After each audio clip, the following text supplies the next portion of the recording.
What up, bros, and welcome to another Brograph Brocast. I'm Dave, and joining us today is Ryan Summers from Digital Kitchen. Hey, everybody. How's it going? And Brograph is a supplement to our site, Brograph.com, which is a motion graphics tutorial site with tutorials, plugins, podcasts, and other MoGraph stuff. And on the show, we talk about everything ranging from motion graphics to Cinema 4D, After Effects plugins, render engines, doing business, doing taxes, being a contractor, or working for the man. And you can email us, brograph@brograph.com. Let us know what you think about the show. Send us your comments, queries, concerns, and grievances. Any show topic, if it's noob or if it's advanced, we love to talk about it. Send them our way, brograph@brograph.com. And as you may notice, Matt is not here this week, so kind of threw me off a bit on my intro. But I'm doing all right. He'll be back next week. And Ryan, I'm super excited to have you on the show. You've been on one of the group shows that we did in Chicago last year. You've been on the Monday meeting with Liam and Mark, and I'm super excited to have you here because we've got some great topics to go over today. And you know what? It's not a big deal that Matt's not here because you're the type of person where I can just give you a topic and just kind of sit back and let you go. So I'm excited to be here. Thanks for having me. I feel like I've been working my way up the ladder from a surprise guest appearance to the Monday morning now the big show.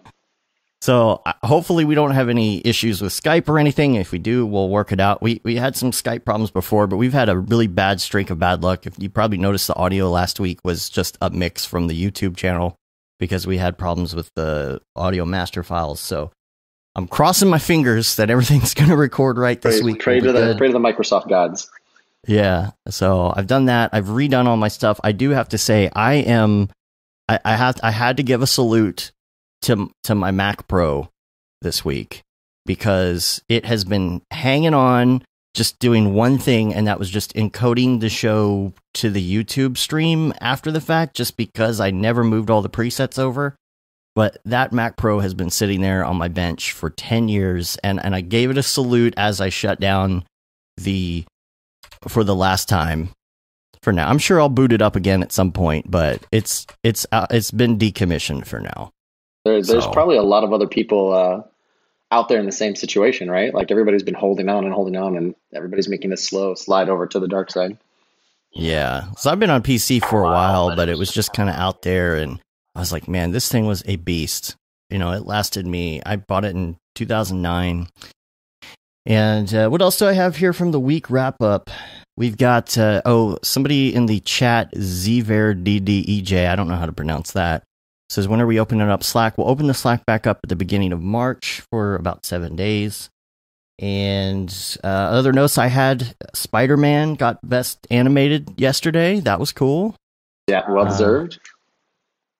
Very well deserved. LA Motion Plus Design.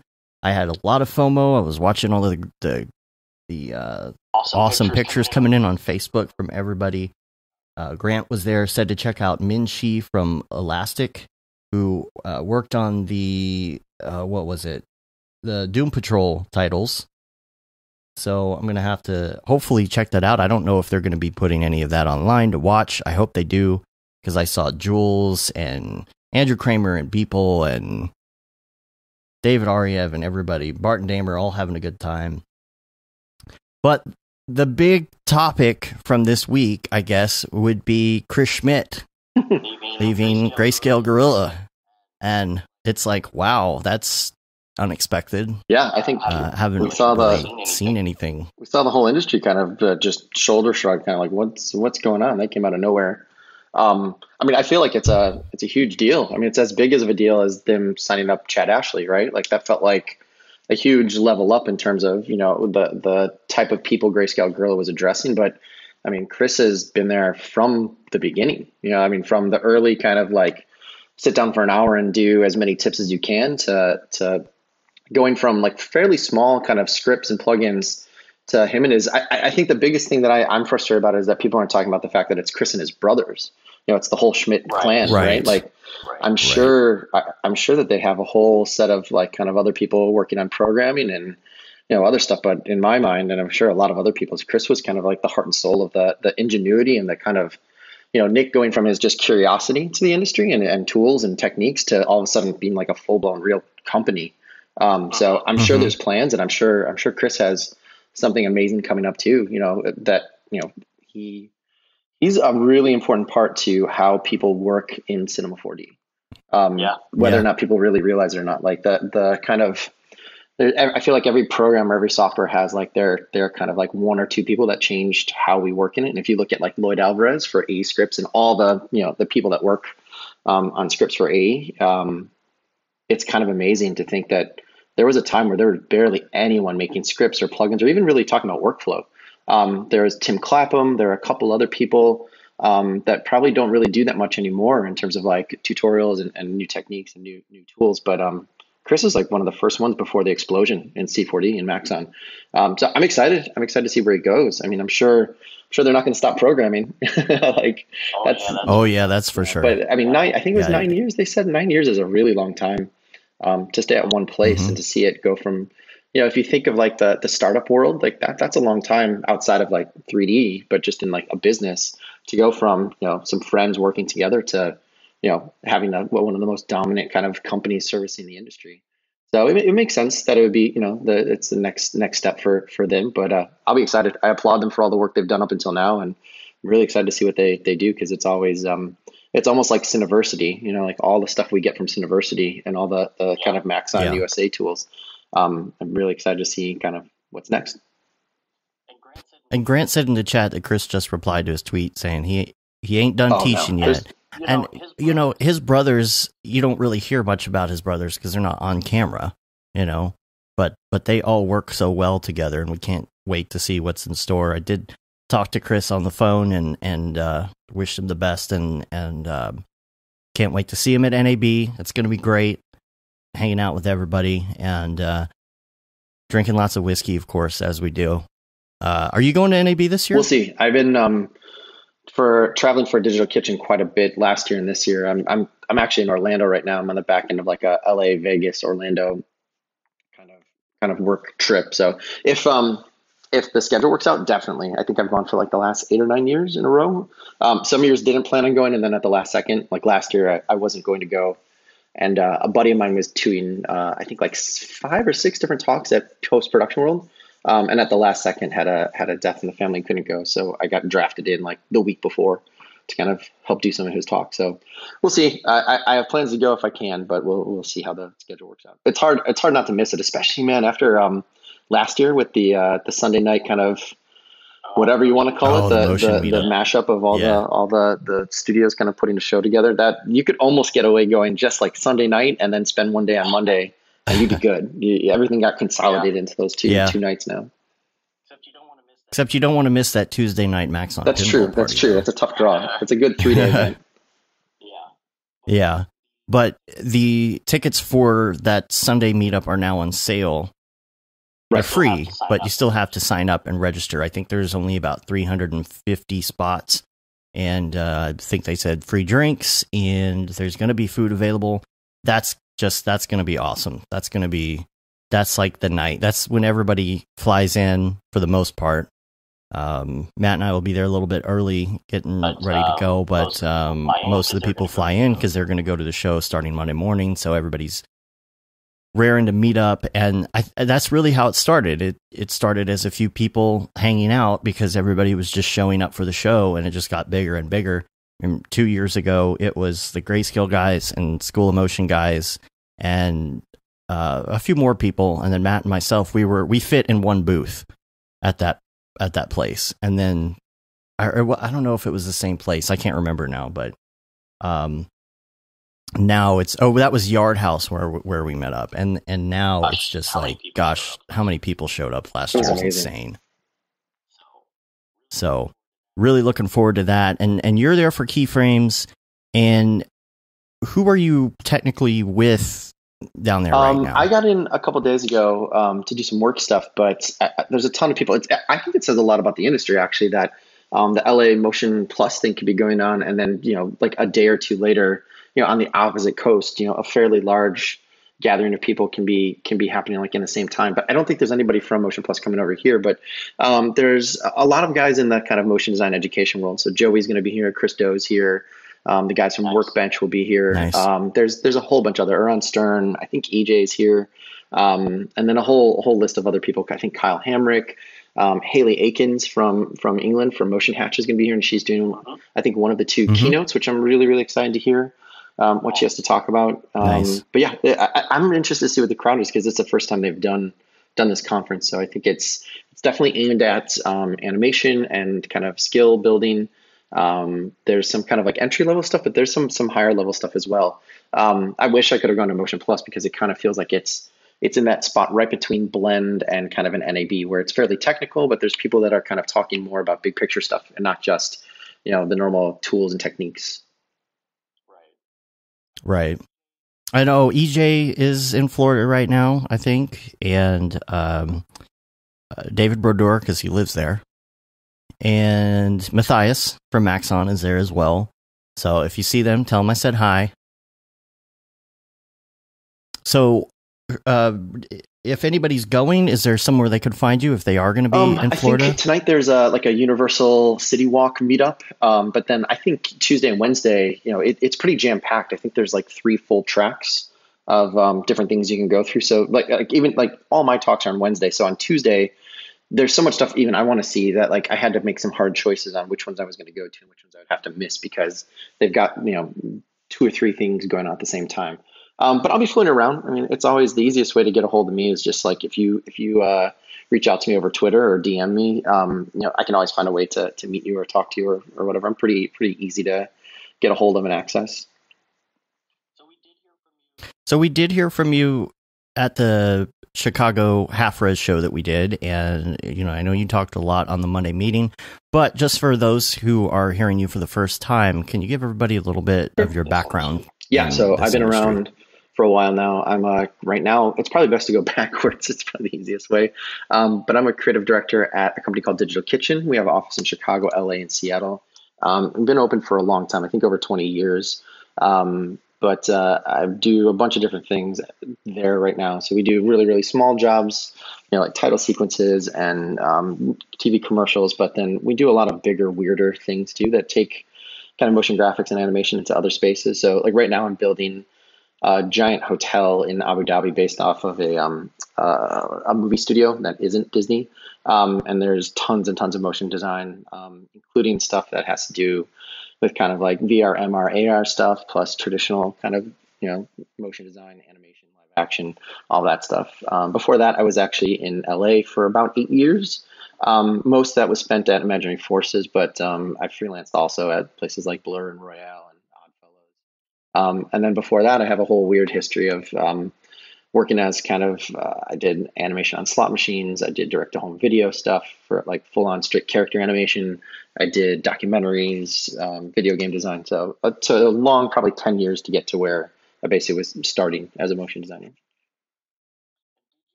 And did you I have haven't had hair for a long time? That's my question. Not that I started the trend, but I think I started going bald at 17 or 18. So I just shaved it off. I just said, forget it. I recently went that direction. So exactly, you're down at like a 1 guard or a 2 guard. It looks like you got just a little bit. Yeah, well, it grew out to that. I've just been doing a straight 0, but it grows really. It's very thin, but it grows really fast. It's hard, man. I feel like I've given that, myself more haircuts than I ever did actually go and pay for haircuts before. I feel like I should get a credit for how many I have to do. It's so easy though. It is. It's so easy though. It's so easy. I love it. I don't have to go anywhere. And I don't have to do it anymore. That was my problem. I never did my hair. My hair was all crazy, and I had to remember to do my hair. Isn't that a life hack? Just one less thing. Give yourself like more time and money just by shaving your head every 3 days. Yeah. Don't have to think about it. Yeah. Think how much that saves you over the course of your entire life. At least over the course of 60, 70 years, 1 full day comes back. Right. So we've got a bunch of topics to talk about as well as some questions. And then at the end, I guess if people have questions, we'll ask for them on the chat. So if you do have questions throughout this process, make sure you get those ready. The first thing that I thought we should talk about today is the hold system. I am not familiar enough with the hold system because I don't use it that much. And so I don't know how you feel about the hold system. So I'm just going to let you have at it and tell me what you think about it, and if there's anything wrong with it, what's wrong with it. And I guess that's all I have to say about that. This is coming from both sides of the equation, because I've been a freelancer for a long time, and freelancer on the West Coast and freelancer remote. Before, I feel like there were a lot of people who were understanding remote freelancing or like kind of interested in it. But then now also kind of being on the other side of the coin, trying to book people and get, projects organized. I feel like it's an antiquated, unruly, but sadly kind of necessary evil in the industry. Theoretically, if anybody doesn't know, and I'll probably even mess it up because it's different everywhere. Theoretically, the hold system is, so say I'm a studio and I get a job offer, like an RFP coming in, where I know I have to pitch, and I use my in-house people to pitch it. But I know if I win in 2 weeks, I'm going to need 5 animators, and I only have 2 in-house that I can use. So I have to find 3 people. Typically what I'll do is I'll work with a producer or a hiring or resource manager. And I will ask, if I need 3 people, let's say, I'll probably ask 5 to 6 people to find out if they have availability. I was always amazed as somebody coming into the industry how much lack of information was kind of given by the studios to people. But generally, the system would be we ask hopefully just as many people as we need for the job. So if there's 3 positions that I need to fill, let's say a rigger, a lighter, and a modeler, or an animator, some mix of skills across those 3. I go to those many people and they say, yes, I'd be interested in working, in the next 2 weeks. I'll give you a hold. So essentially as a freelancer, you say, I have a hold. So basically I'm reserving your time. And what I should do as a studio, if I'm booking you, is I should say, in 2 weeks, I'll have the answer, and then I'll need you for 4 weeks. So I'd like to request 4 weeks of your time starting 2 weeks from now, right? Should be fairly basic. The problem is it gets convoluted just because of client issues.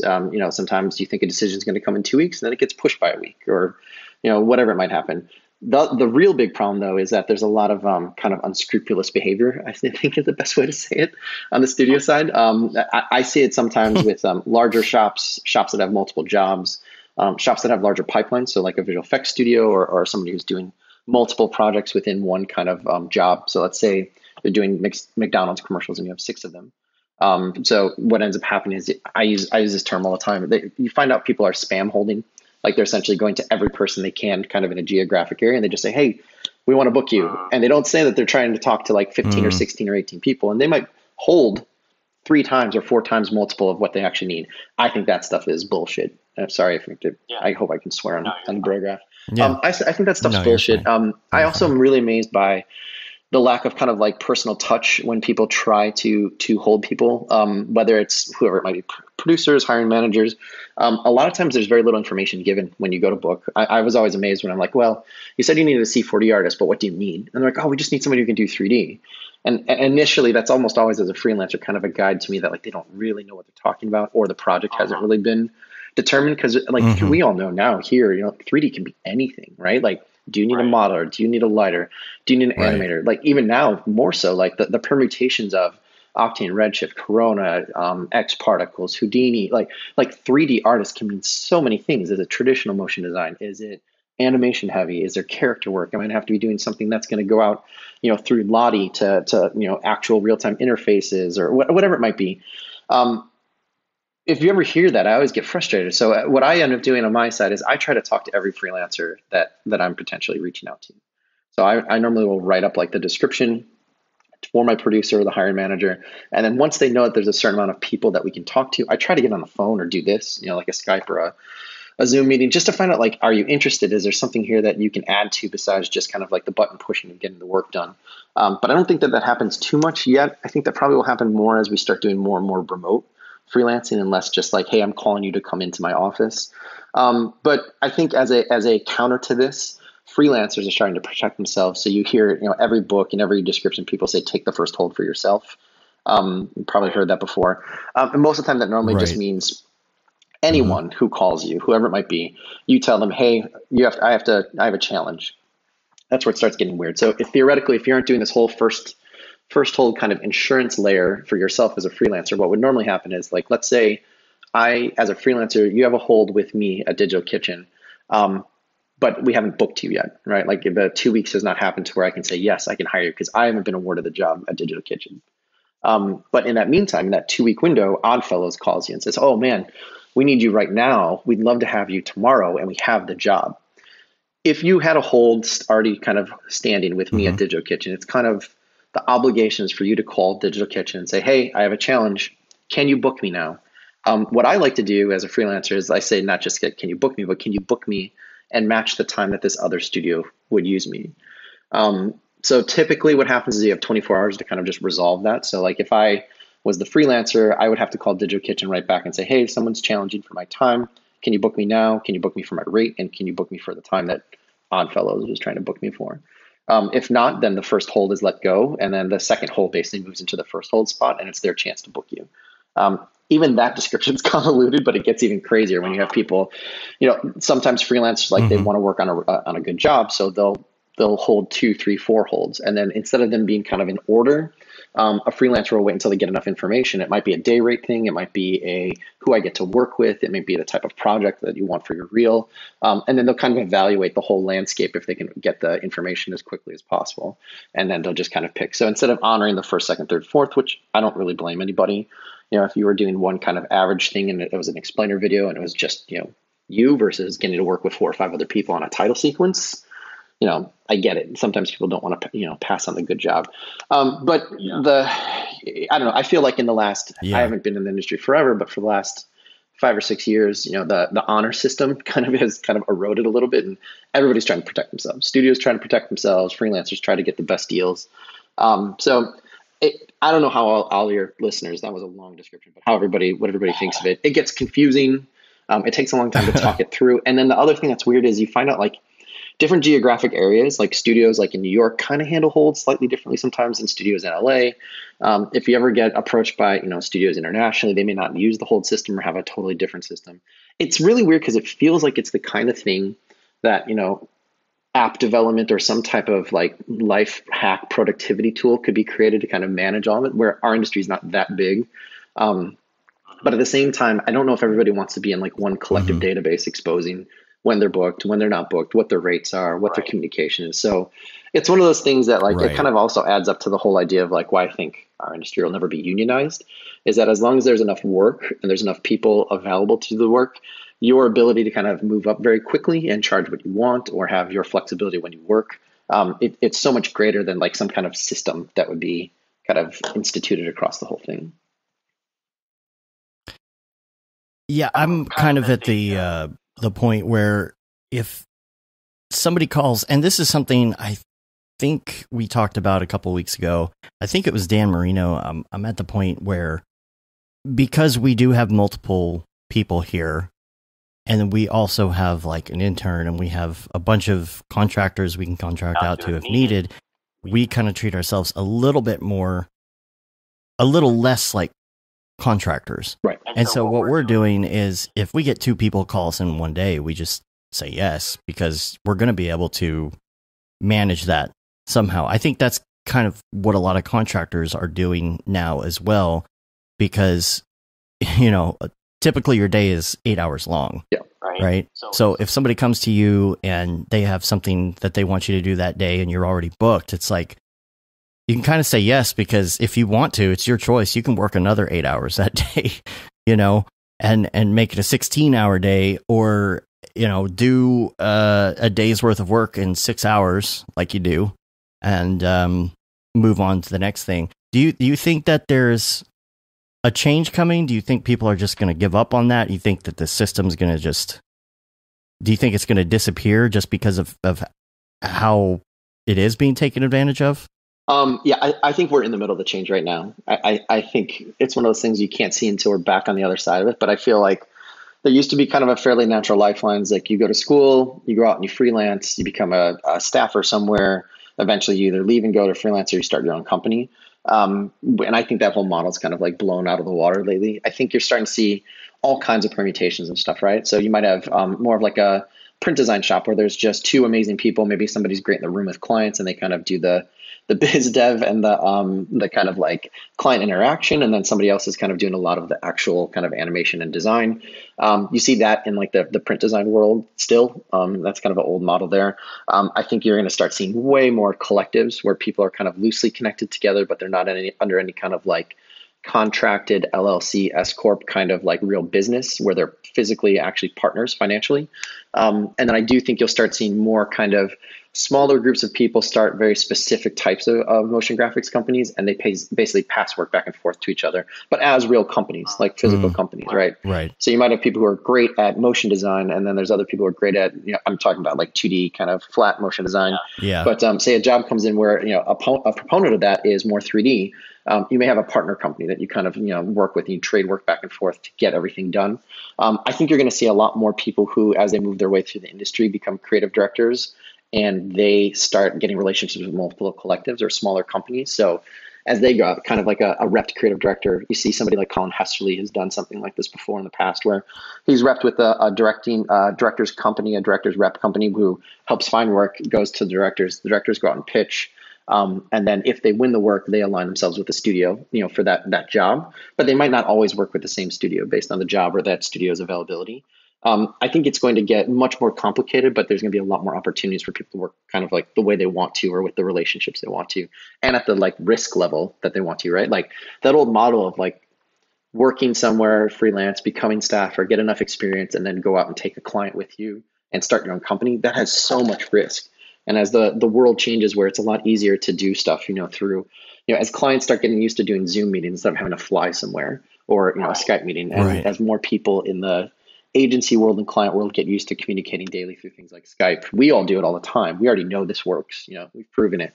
But you have to prove it to kind of the clients. I think it's gonna radically change. There's gonna be a lot of opportunity. I think there's gonna be a lot of people starting a company and then having it fall apart, and then starting a collective, and then I guess the best way to say it is the volatility was fairly low and predictable the last 10 years. I think the volatility is going to get crazy. There's going to be a lot of wild successes. There are going to be people who like you think should be amazing, but they just don't have the business sense. They start something and it folds, and then they go somewhere else to kind of rebound. So I think there's going to be a lot more news. I think there's going to be a lot more people like, J.R. Knest at Motion Plus started a brand new company, and I'm sure he's been working out for a while. Ordinary Folk, and that sounds like, that's been a long time coming. I think we're going to see a lot more of that but I think the time will be shorter. Like, this is weird, but it's almost like the comic book industry a little bit, where you see people try to get to Marvel or DC to create a name. And then as soon as they have enough of a following or a name, they leave the comic book studio that they're at and they go to Image or another independent publisher. And that's where they make their money. It used to be the opposite, where you do a bunch of little things to kind of create a name, and then you land for your kind of lifetime at like Marvel or DC, and you sign exclusive contracts. I think we're seeing the same flip. I wasn't expecting to make a comic book allusion to the motion design industry today. But I think it's something like that. There's so much more control for us. There's so much more power for us to kind of create our own companies, create our names, create voices, create products to sell. That I think we're in the middle of it. I think we're seeing it happen right now. And what do you think about thought leaders? Actually, first of all, who do you consider thought leaders?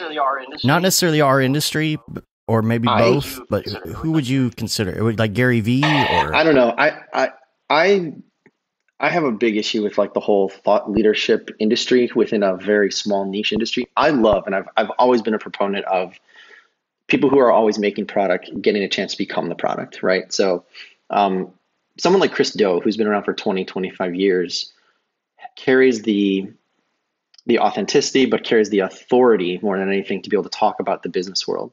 I think, and Chris and I have talked about this a lot, I think that there's also a dangerous line, a dangerous threshold to where it gets a little bit hazy, when you start doomsdaying the industry, but then you also say, if the industry's dying, we all have to change, we all have to become thought leaders, whatever that his line might be. At the same time, there's a lot of people who are also saying, but I'll also sell you a $300 PDF on how to pitch a client.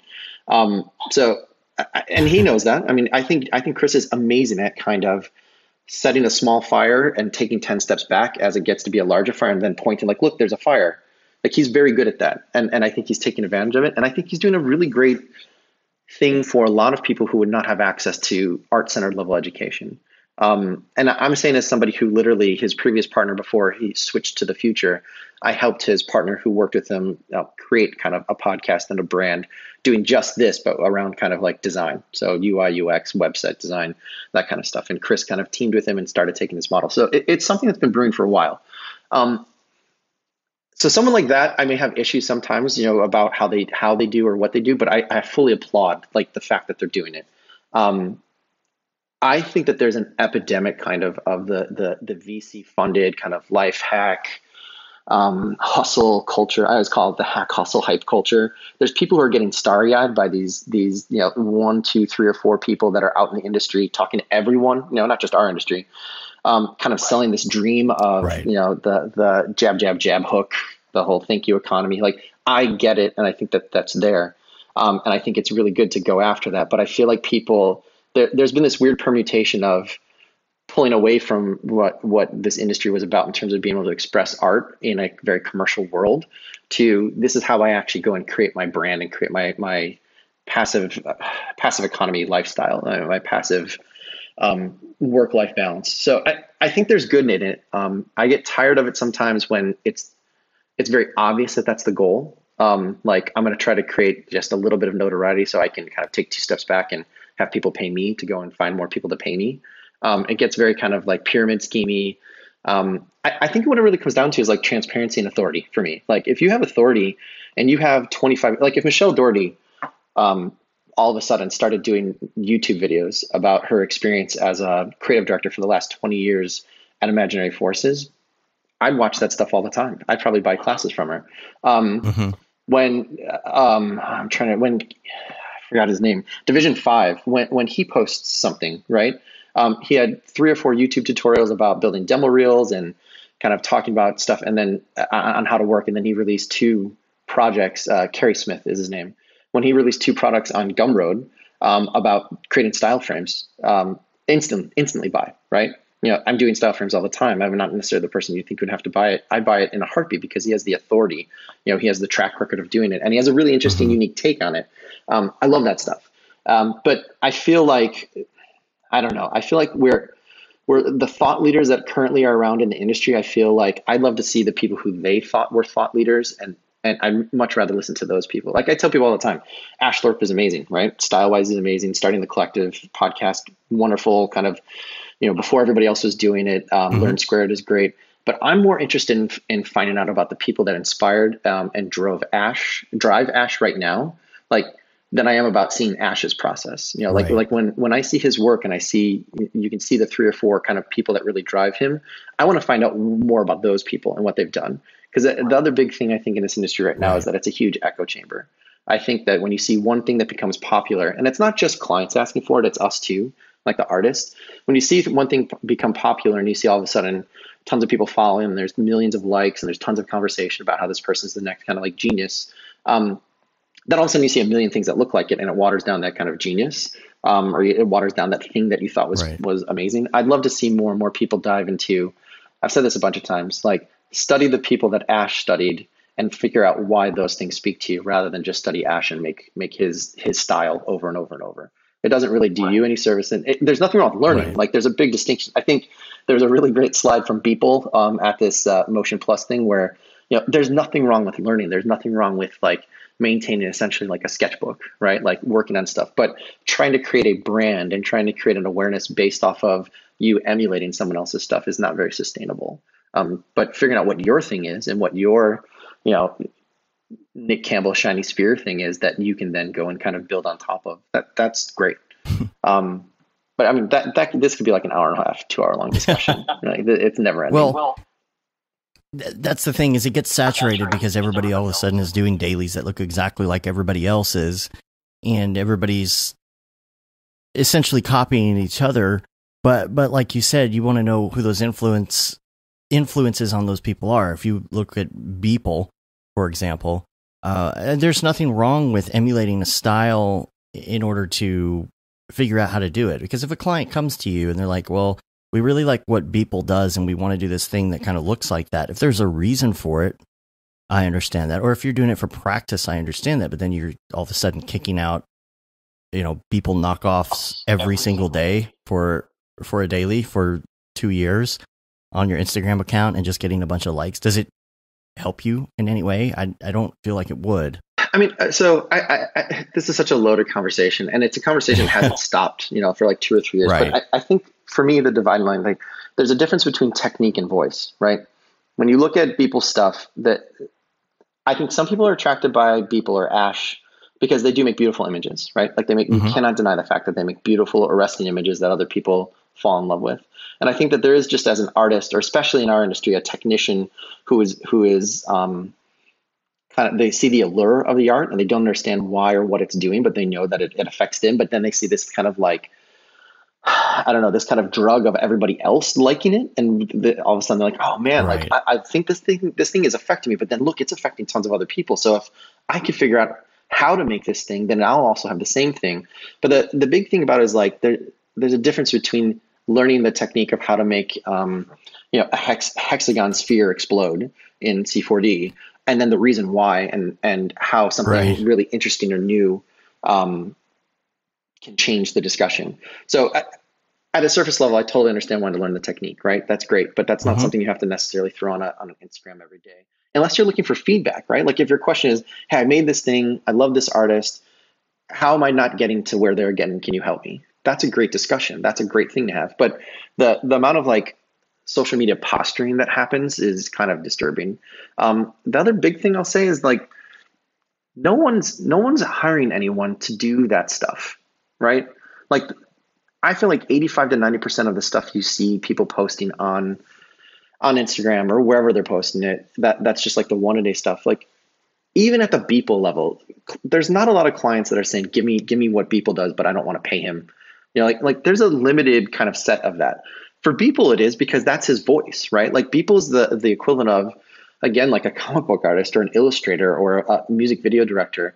People want Beeple, like they want what he's doing because there's something behind all of that imagery, right? Like you guys have Peoples, right? Like the images are so alluring that you want to go and find out the story behind that, right? Right. There's Exactly. power to that. There's inherently power to that. You taking the same idea and just changing the color palette or learning about like the effects you can get out of Octane or Redshift, like that is awesome to learn it, but then apply that to something you're interested in. And I think what it basically shows is like twofold, that there's a lot of people who are technicians that are dying for the response that people are giving to art that's being made, right? Like they're trying to do that. And there's other people who are just trying to find the following, just trying to find it. And it's never going to be anywhere near as effective or powerful as going out and making your own thing.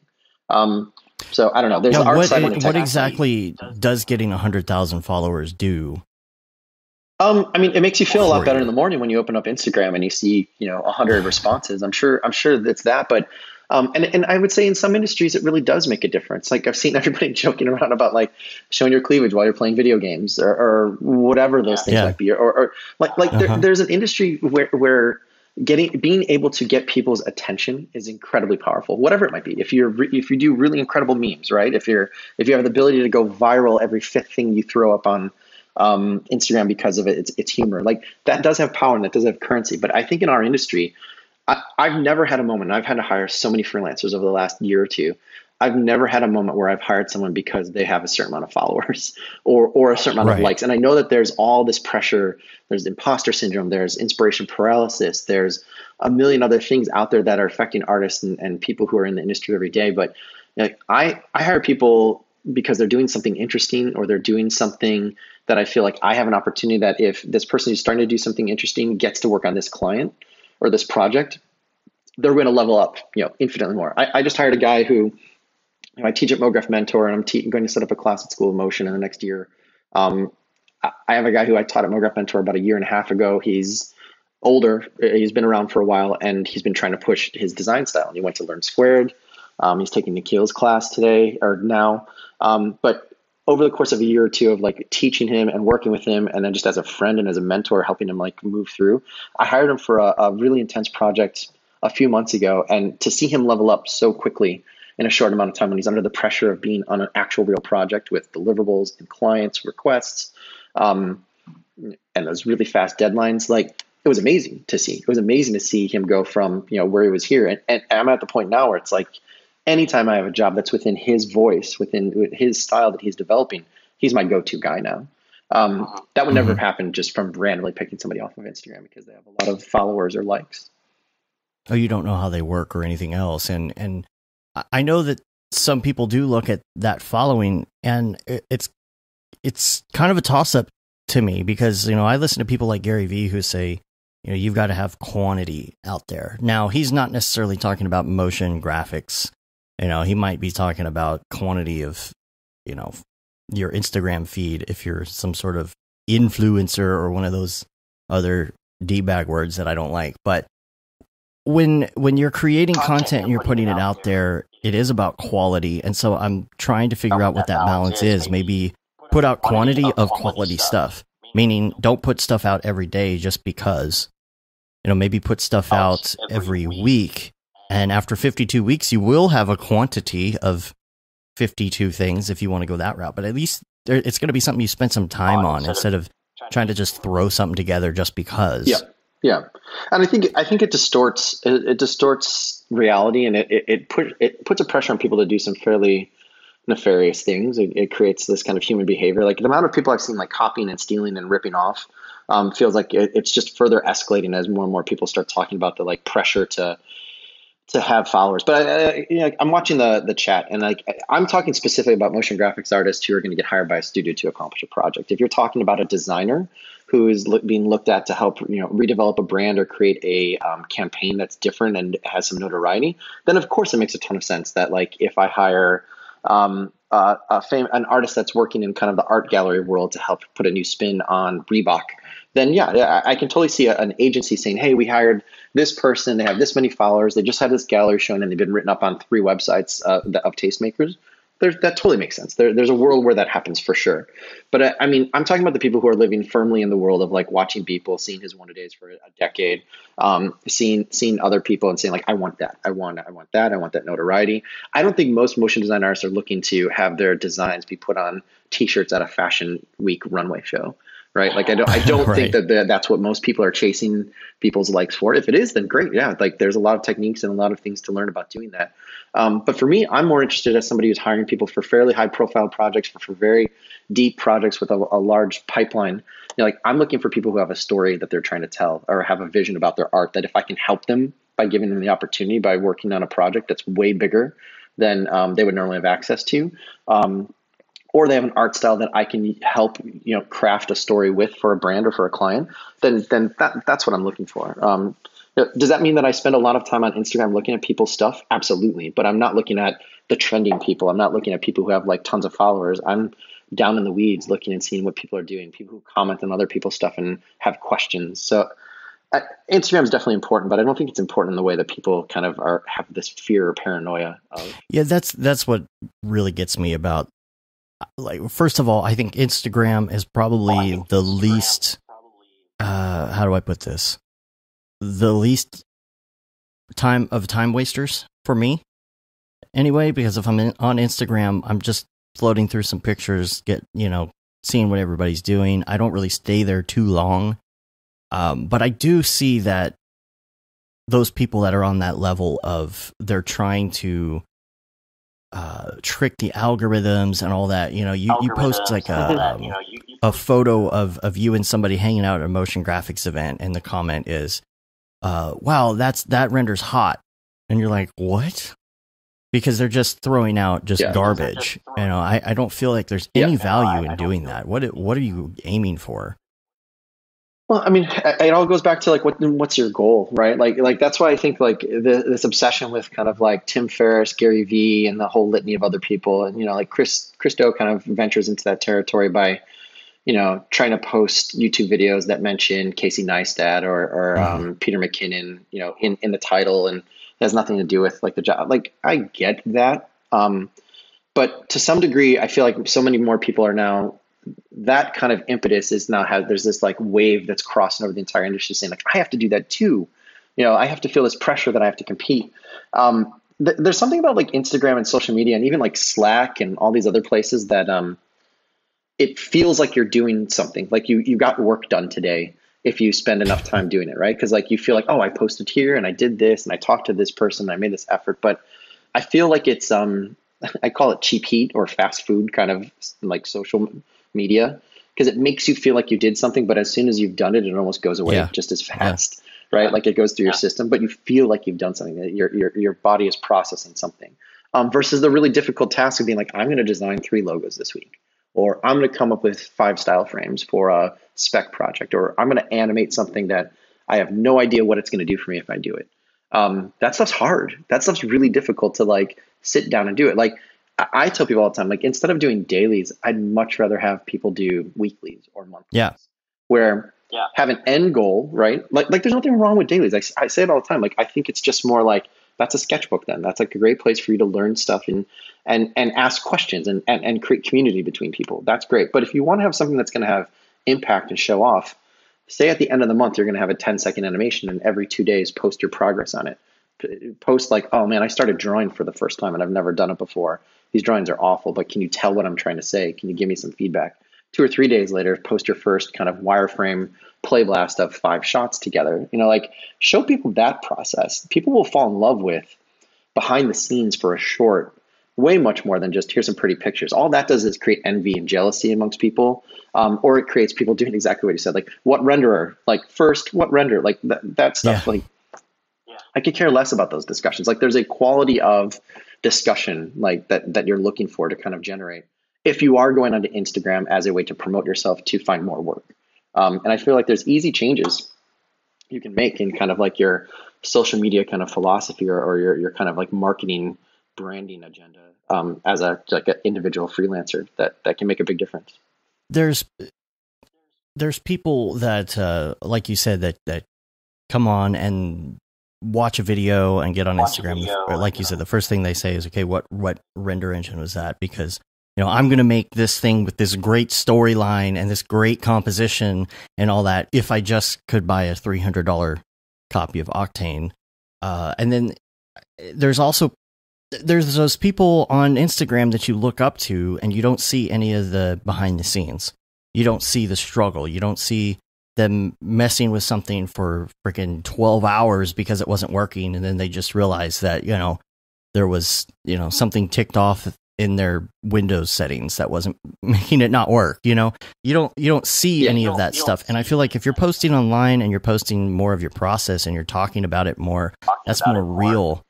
If you're doing a sketch, and then it also helps keep you accountable if you're posting that progress. I saw something the other day that said, and this, I kind of believe this and I kind of don't, but it said, don't talk about what you're going to do before you've really done it.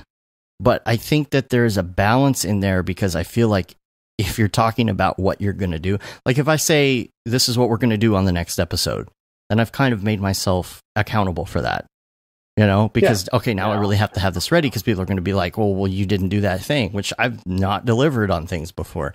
But there's just, I don't know, there's a weird balance in there. I feel like that's almost walking the shoreline. Here's what we're going to do. You talk about it, you get feedback from people, you feel like you have some sort of accountability. And in social, when you're posting your process, that feels more like something that actually will get good quality followers, people who want to see your process, because they're not in it just to see like the cool render. Like they want to know about the process, about the composition, about how you went about trying to figure out an actual storyline for something, instead of just throwing a bunch of geometry inside of a window in Cinema 4D and hitting render. I totally agree. I mean, it comes down to intent, right? Like in my mind, a lot of people are conflating what kind of like YouTube and Instagram celebrities are searching for, because that system is gamed. That like YouTube and Instagram ecosphere has certain things you have to do to create success for that platform. But your platform in this industry is your career, right? Like it really is. How good is your work? Are you transparent, honest, and accountable? And what's your relationships with your network like? Like what's the quality of your relationship? So that's what I always go back to, is that I think people are getting lost in this whole like Gary V, YouTube celebrity, Instagram star, those tips and tricks in gaming the system. And they get so caught up in that, but that's not really what applies. Like the medium of those places are great for us, right? But in my mind, if you have 500 or 1,000 high quality followers, or whatever you want to call it, your network of people are people who ask real honest questions, who are there to help you this as much as you're there to help them, who work at places that you want to work at, and that if they believe in your story and your efforts will root for you. 500 to 1,000 quality followers or your network is way better than 100,000 random people who say what rendering, right? Or just you know, like, I think people are getting caught up because there are some kind of tastemakers and thought leaders in the industry that are selling this kind of snake oil dream of, oh, this is what you can do. You can never work a day again. You can have passive income. You can be a thought leader too. You need to be a lifestyle coach for other people coming into the industry. You can sell, you know, HDRI packs, and you can sell your tutorials on Gumroad, and you can have a Patreon of people, you know, sending you, you know, 5 times your day rate, you know, if you just do these 10 things and pay me enough money to teach you how to do it.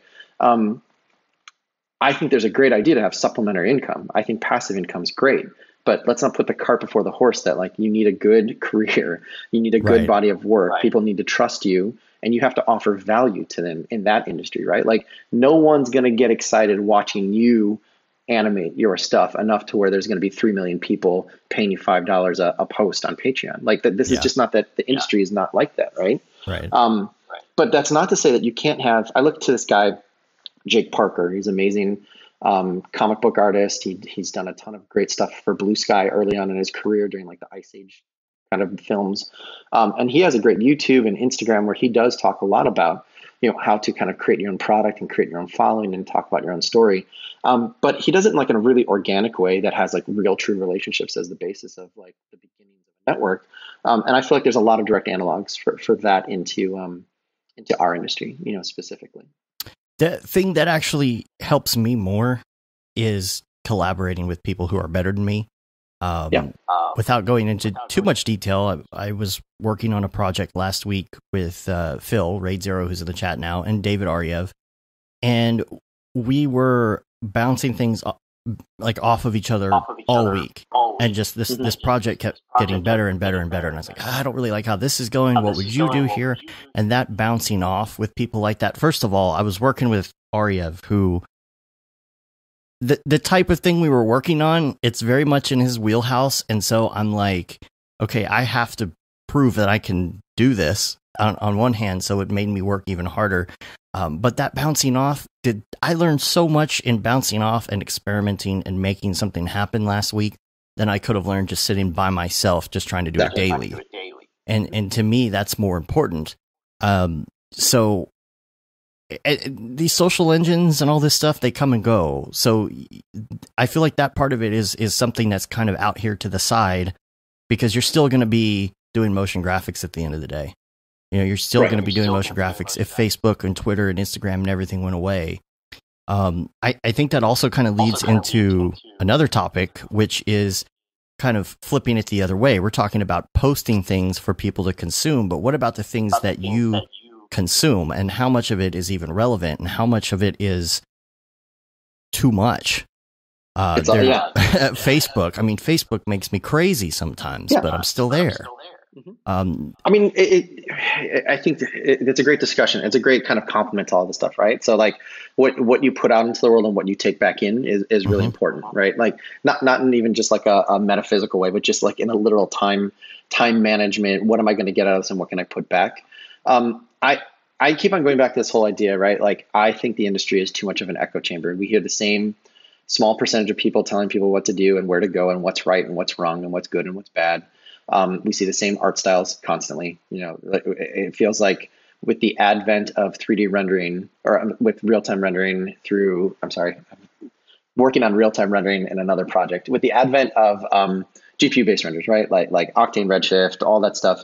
The access to have photorealism has kind of created this like huge chase for who can be the most photoreal, right? But there hasn't been an increase in wildly creative stuff happening way more often. You know, like it's the same thing with the music industry, right? Just because you can pretty much do anything you could have done in a $10,000 a day studio, it doesn't seem like there's a lot more great music out. Like, there's a lot more noise to kind of search through. Right. But there's not a lot of just all of a sudden. I would almost argue that it feels like there's less great music that everyone reacts to at the same time, just because there's so much more music. And I feel like it's the same thing in our industry. Like, there's a ton of very similar looking stuff. But I agree. Like there's this pressure. I mean, I'm sure I feel it. I think everybody feels it. There's a pressure to always be timely and up to date with everything that's going on. So it's like in my Mhm. morning routine, I'm sure everyone has this, right? So you check Slack, you look at Twitter, you check Instagram, you go back to Slack because three people might have commented on something you said half an hour ago. Maybe you do a little bit of work and then you go back at lunch or whatever it might be. The thing that kind of blows my mind recently, and maybe stop me if this is too off the beaten path, but there is a small percentage of very loud voices kind of in the motion graphics like ecosphere that I don't know how they get work done because they're everywhere all at once seemingly. And they always are they have a certain amount of cynicism or negativity or kind of just general, just like, I don't know if toxic is the right word, but generally kind of just like, this is shit or this is garbage or this program sucks or this is never going to get better. But it's like a constant never ending just presence that I feel like a small percentage, and maybe this is the same thing in the world with like just Twitter in general, but like I hear people, I'm out of Facebook, right? Like I have an account, but I don't ever look at it. I don't have anything to do with it. But I hear the same complaint from other people that like people who are on Facebook a lot have a very skewed, very negative, very cynical view of the world and very combative, to be honest, view of the world.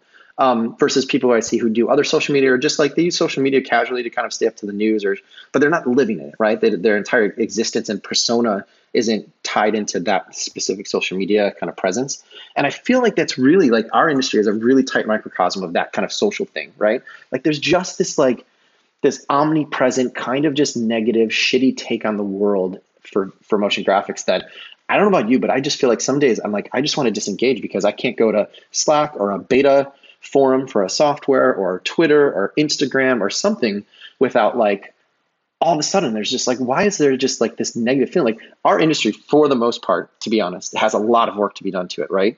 There's a lot of stuff that needs a change in the software. There's a lot of stuff that gets scary sometimes with day rates or with people getting booked or, trends of companies opening and closing. We have a ton of stuff to do with diversity and helping different voices make its way into the industry. And that's a whole other talk. But for the most part, like the software we have accessible to versus what we had not that long ago, the capabilities of what we can do with one person or like we said, a collective of 4 or 5 people versus having to go to the West Coast or to New York City to get better, like versus 5 to 6 years ago is insane. Like what we actually have capable of doing, the possibilities are so much greater than what they were a short time ago that I feel like social media automatically trends to cynicism for whatever reason right now. And there's definitely days, man, like I have to manage it. There's definitely days where I'm like, you know what? For one, I don't know how some of these people like get work done because they're living in these kind of places. And I think the people that are like that, they do it because they feel like they're creating a persona that has value. And I get that 100%. But it is that idea, man, just like the smallest group is sometimes the loudest, and they most of the time tend to be really cynical and negative. I was kind of that way in the beginning days of Facebook because back in the day, it wasn't something where you share articles about how much you hate Donald Trump or something on a regular basis. It was something where you actually type text. This before pictures really even started getting big on there, right? It's just you're doing these little snippets and stuff, and kind of like Twitter. But I would use it as an outlet for things, right? Where everybody else was posting sunshines and rainbows. Oh, I love my husband so much. We never have any problems. And I would post stuff like, man, at the line at DMV, I can't believe that this is still a problem going to the DMV after so many years. And people would be like, he's so negative. And I'm like, I'm just kind of live blogging snippets of things. But it's usually in that situation. You're sitting at the DMV with nothing to do and you're pissed off because you've been there for 3 hours just to get your photo taken, and you write that, so that was an outlet for me. Now it feels like it's just pure boredom that I scroll Facebook, just complete boredom, because I've gotten to the point where I've weeded out, and I don't necessarily think this is a good thing, but I've weeded out accidentally the people that don't agree with me on things like politics, because they got so sick of me. I'll just say they got so sick of me telling them why they're wrong that they just stopped following the posts that I post about, whoever. But so now it's just me going through, I'm looking at these articles, and I realize that I am just doing this as a time waster when I'm sitting in the bathroom, And so we actually, we got this link from Glenn, I think that's how you pronounce his name. He's in the chat right now. Glenn Dyer who said, "This is something I've been wanting to do for a while, but afraid to do because now I'm connected to free-flowing ideas, which is deleting your social media accounts. But if I quit, I go backwards. Or if you listen to the dude in this video, you go forwards because you become a more productive and you're free of your addiction." Yeah. And this is something that I have to force myself to do when I go too far down the boredom hole, is delete the Facebook app off of my phone, because it is a pain to even surf Facebook on a web browser on your phone. And that kind of pulls me back a little. And I have noticed I got really bad just scrolling, share that. And I don't even care to see what the comments are on it. I'm just like scrolling and looking. And so in the end, it becomes such a time waster, because then I realize I've just been looking blankly at crap for 45 minutes on my phone, sitting on the couch. And now, and I got to that point, I deleted Facebook off my phone again. And now I'm at the point where like I feel like, wow, I somehow have a lot of time to get stuff done. I didn't realize how much time I was wasting in a day. So this video is talking about deleting all your social media accounts, and he prefaces it by saying, "I'm not telling you what to do. I'm not telling you this is what you should do. I'm just telling you how this can help you." And we'll post a link to that in the show notes. But what do you think about maybe not necessarily unplugging fully, but finding a way to really draw that back? I think it's just like dieting. I think it's just like examining, like how to lose weight or have a healthier lifestyle, right? Like, I think the first step to do, I did this last year, the first step to do is spend like a month basically just collecting data, right? Like, don't change your behavior at all.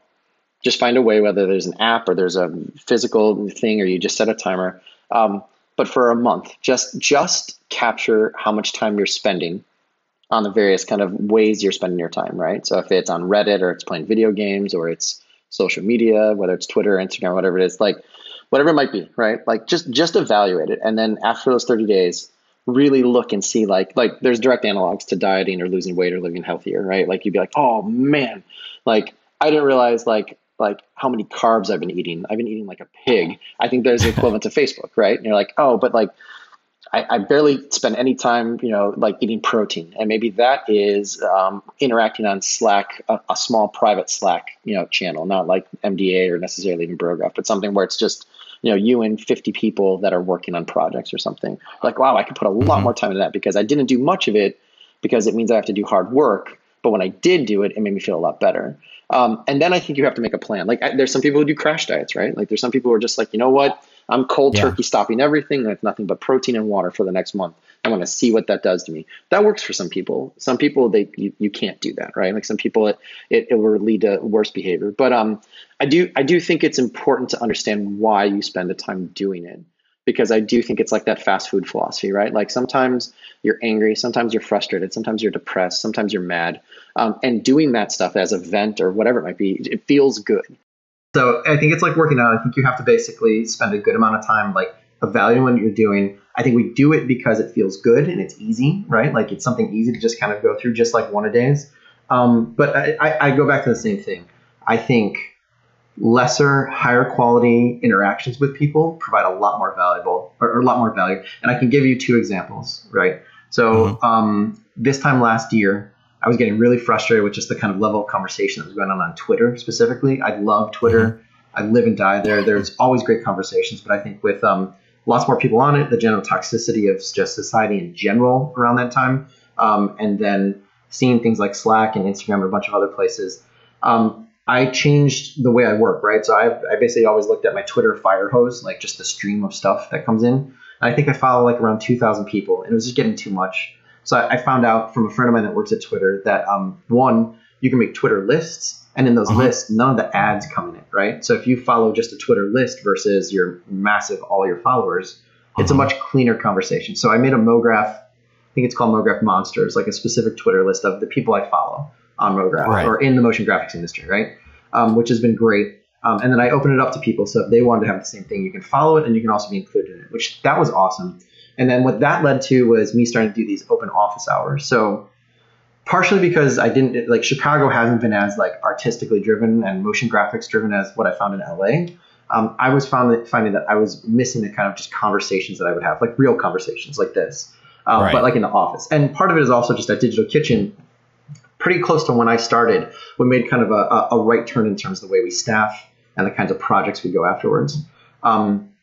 So I was just missing like whatever it might be, doing this, talking about, you know, man, did you see the new C4D thing that Merck put out? Did you see this animation?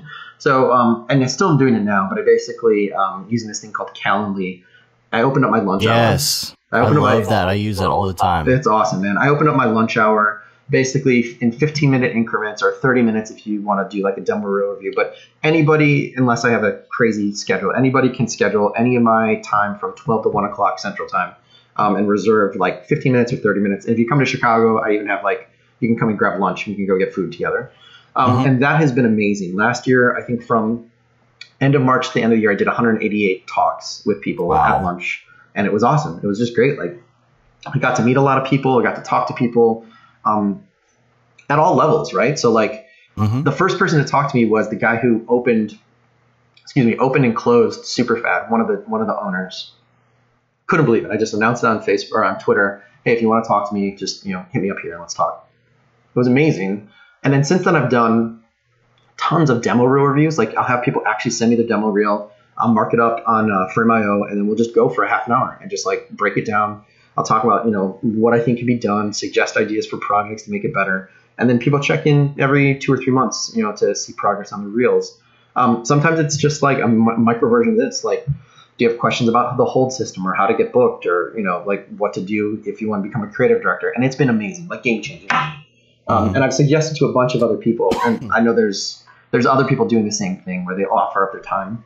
And then this year I wanted to start another thing, like a new thing that's a little bit more focused. And it's in beta right now because I wasn't sure if it would work or not. But on Sundays after I teach my Brograph mentor class, I do a thing called, right now it's called the Carbon League, but it's basically a Brograph mastermind.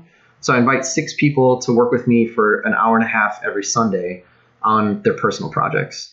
So the first week, the whole team pitches, what do you think you can get done in 12 weeks for a personal project? So some people, it might be a new demo reel. Some people, it's like, I want to do all the storyboards for a short. Some people have a project they've been working on for 3 or 4 years and they never finished and they just have shelved it.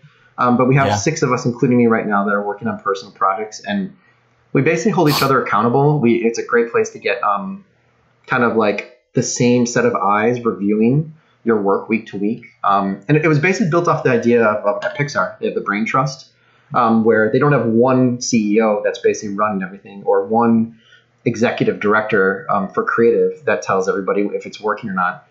They basically have a team of 8 people that they look at every project, you know, whatever project's going on, if it's a live project, if it's being directed right now, if it's a pitch, and they all evaluate it together. It's pretty amazing. And you get a variety of opinions and a variety of experiences. So right now, I think it's going really well.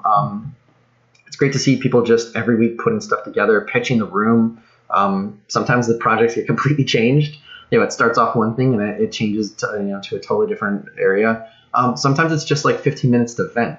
But I feel like for the 5 other people and myself, it's been incredibly powerful. So because I see those people kind of spending a little less time on social media. Like I don't see them posting as much. But when they do post, the posts are a lot more focused. I see people posting, oh man, here's my process. Here's my drawings. The next week on Instagram, I see 3 renders. And I see people talking to them a different way, right? They're like, oh shit, how did you do that from one week to another week? Internally, the thing that's been really interesting is like the people in it, they never feel like their progress is very fast or that they're making leaps. But then the 5 other people around them are like, oh man, I wish I could have gone that fast in a week. Like, how are you going so fast? How are you learning so much? Or how are you, doing so many storyboards?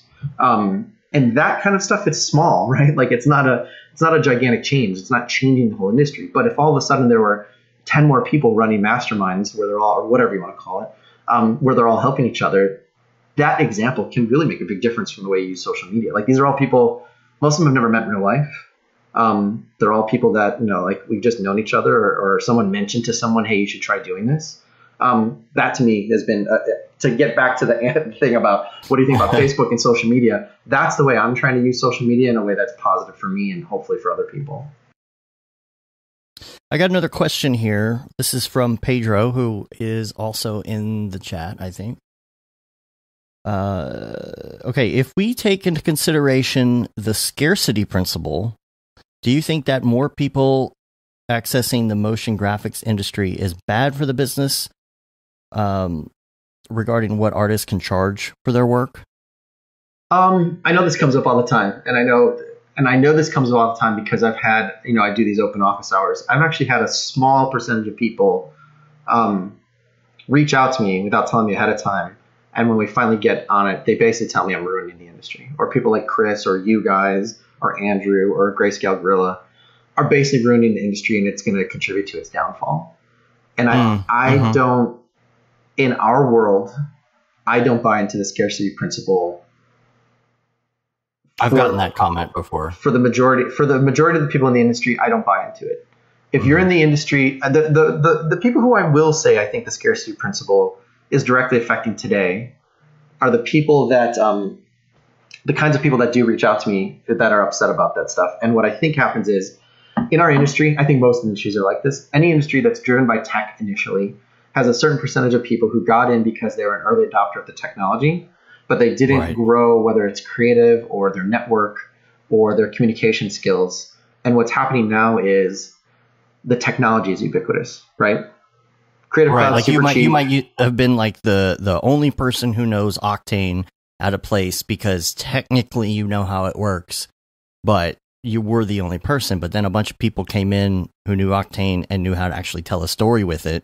Exactly, and that's what I find myself running into. And I think for those people, scarcity principle is true because the amount of positions for someone who's a technician that doesn't know design fundamentals, that doesn't know storytelling, that can't communicate, and doesn't have a network.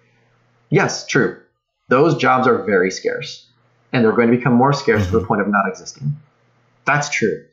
I don't think the amount of work that's out there for someone who does have interest in those things is getting scarce at all. I do think that it will be more competitive, but I think that from my point of view that I'm seeing with the influx of AR, VR, MR, real-time, real-time engines shouldn't be called gaming engines. They're just engines that show data in real time, right? Like there are so many applications for that coming in the next few years. When you look at things like body moving and Lottie, when you look at the ability to take real-time data and present that in a way, that gets broadcast live at the same time with interactions on top of it.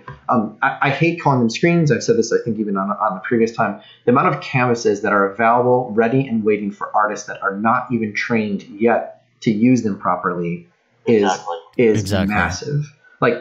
And I will say this, and I probably said this before, and I know it pisses people off. When I was in LA, and now that I'm in Chicago, every studio I've ever worked at cannot find enough highly qualified people to work on the jobs that we have at hand now, not the influx of jobs in the next 2 or 3 years that are coming down the line that include real-time or Houdini or AR or VR. I don't believe that there's any scarcity in work. The scarcity is in the people who can do the work for the foreseeable future right now. I hope that answers the question. I'm not sure. That's how I feel about it. The book that School of Motion put out, the ebook. It's what is it called? Experiment, Fail, Repeat. Yes. There's some really, really great stuff in there. Minus my stuff. My stuff's not that great. But what I wrote in there, because there was a question about where things are going, right? And so this is the way I look at it, is that I think I put it in terms of like when the cup on your desk has to have motion graphics in the future, there's going to be a lot of need for people who can do stuff. Okay, so maybe not every single person in the future is going to be Ash Thorpe, right? But there's going to be a need for somebody and it's not going to be After Effects. It's going to be some sort of program that lets you do like comping mixed with real time and AR and whatever that is in order to put those graphics on that cup. And so when you drink it, like a little meter comes up on it and says how much is left and whether or not you need to reorder more for the fridge. Like in 20 years, like that's how it's going to be. And there's going to be people for all those positions. Absolutely. The only thing I'll counter to that is last week, Nike put out their self-lacing shoes. I forgot. It's like the Nike BB. I can't remember the name of it. and they bricked everyone's left shoe within the first 3 days because it's connected to an app, right? And if you had the Android version of the app, if you had the iOS version of your app, no problem to sync to it. You could adjust the tension and you could lace and unlace the shoes, right? If you had the Android app, it was done by a different development team. The left shoe lost connection to the device, and the left shoe would brick itself, right? Oh, so imagine, I mean, we're dealing with that, right? Like shoes need your cell phone to be able to work. But imagine in a world where Nike collaborates with Apple and they create, the next Apple Nike specs, right? And you wear these, like, you have your Apple phone, you have your Nike shoes, you have your Apple Watch, and you have your whatever Nike Apple glasses. But on the glasses, wherever you run, you can literally see where your next step should be. And if you wanted to increase your speed, you could see where in red is your actual predicted step, and in blue is where you should be in a certain amount of time. Or if you wanted to race against yourself, essentially like a ghost mode of like, oh, this is my fastest 5-mile run I ever did, you could actually see in your glasses the ghost version of you, or a celebrity, or a Kelly Clarkson, or Kim Kardashian, or whatever it might be. That's what I mean about like canvases. There's someone who needs to make the UI, the UX, and the animated visuals for that. That's in our industry. It's going to explode. It's ridiculous. So the amount of people that can actually do that, they need to exist. They need to be trained because, you know what? There's maybe 100 Ashthorpes in the next 20 years, right? But I don't even know what that really means because, like, we just lost Richard Greenberg and Pablo Ferro this week. I just watched the In Memoriam for the Oscars, right? The two most important, most famous title designers that I bet more than 50% of the industry of people who work in motion design don't even know their names, right? There were only two of those people, maybe three if you added Saul Bass, before Kyle Cooper came around, right? Kyle Cooper came around and title design was a big thing again. There's a ton of people working on title design, right? Yeah. There's only 7 or 8 people you can call out their names. But that doesn't mean that like the industry's dying or that you have no future, right? Like there's tons of opportunity, there's tons of roles, there's tons of salaries waiting out there for you to provide for you and your family doing lots of this work. Like you said, it may not be my best experience. To give you an example is I worked at a slot machine company early on in my career. We were doing 2D animated video slot machines, right? And I came in, I was the first 3D person. And the industry really quickly went from 2D to 3D. We started hiring a ton of Disney animators right at the end of like Lilo and Stitch and Lion King, right at the end where like they were closing down a lot of their 2D companies, the other studios besides the one in Burbank. So I got to hire a ton of people that were amazing 2D animators from the Orlando studio. And then those people all pretty much got fired within 2 to 3 years because they refused to do anything other than draw on paper. They refused to draw in Flash. They refused to learn After Effects. And there's, I think, 2 guys out of the 7 or 8 that we hired that are still working in the industry. The rest, I don't know what they're doing. And they disappeared almost instantaneously. And those are guys who spent 20 years becoming master craftsmen. Amazing. People who worked on all the animated movies that people remember from their childhood, right? Properties that are still generating hundreds of millions of dollars because they're being remade shot for shot in CG by Jon Favreau for no good reason, right? Other than money.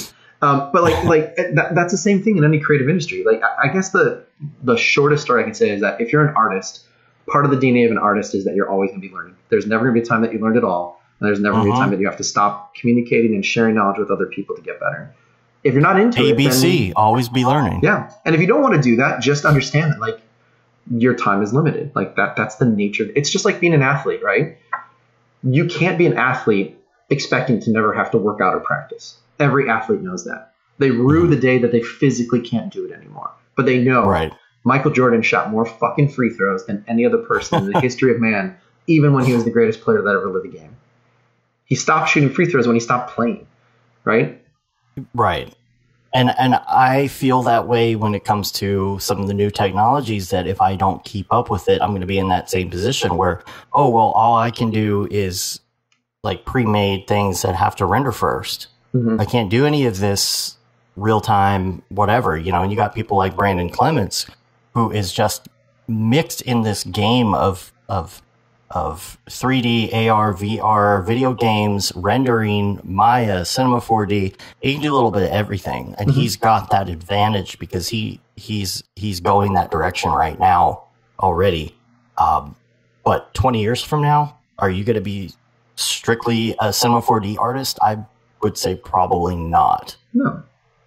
But he'll still be an artist. I mean, there's this super cheesy line about Wayne Gretzky where he said that he didn't skate to where the puck is, he would skate to where the puck is going. Right. And I think there's an analogy, but there's one step even further, is that as you go along, and someone like him or someone who's been in the industry for 15 years and is observant of the way things going, you can go where the puck is and you could probably miss it pretty quickly. You go where the puck's going, you'll probably have a decent career. What the real goal should be is that you decide where the puck gets to go, right? Like that's the goal. That's what I always talk about, like voice and vision and figuring out like where you want to be later. That doesn't necessarily associate you with software or hardware, right? Like I bet 5 years ago, anybody in the industry never thought if they've been working on a Mac that they would ever begin a Windows machine.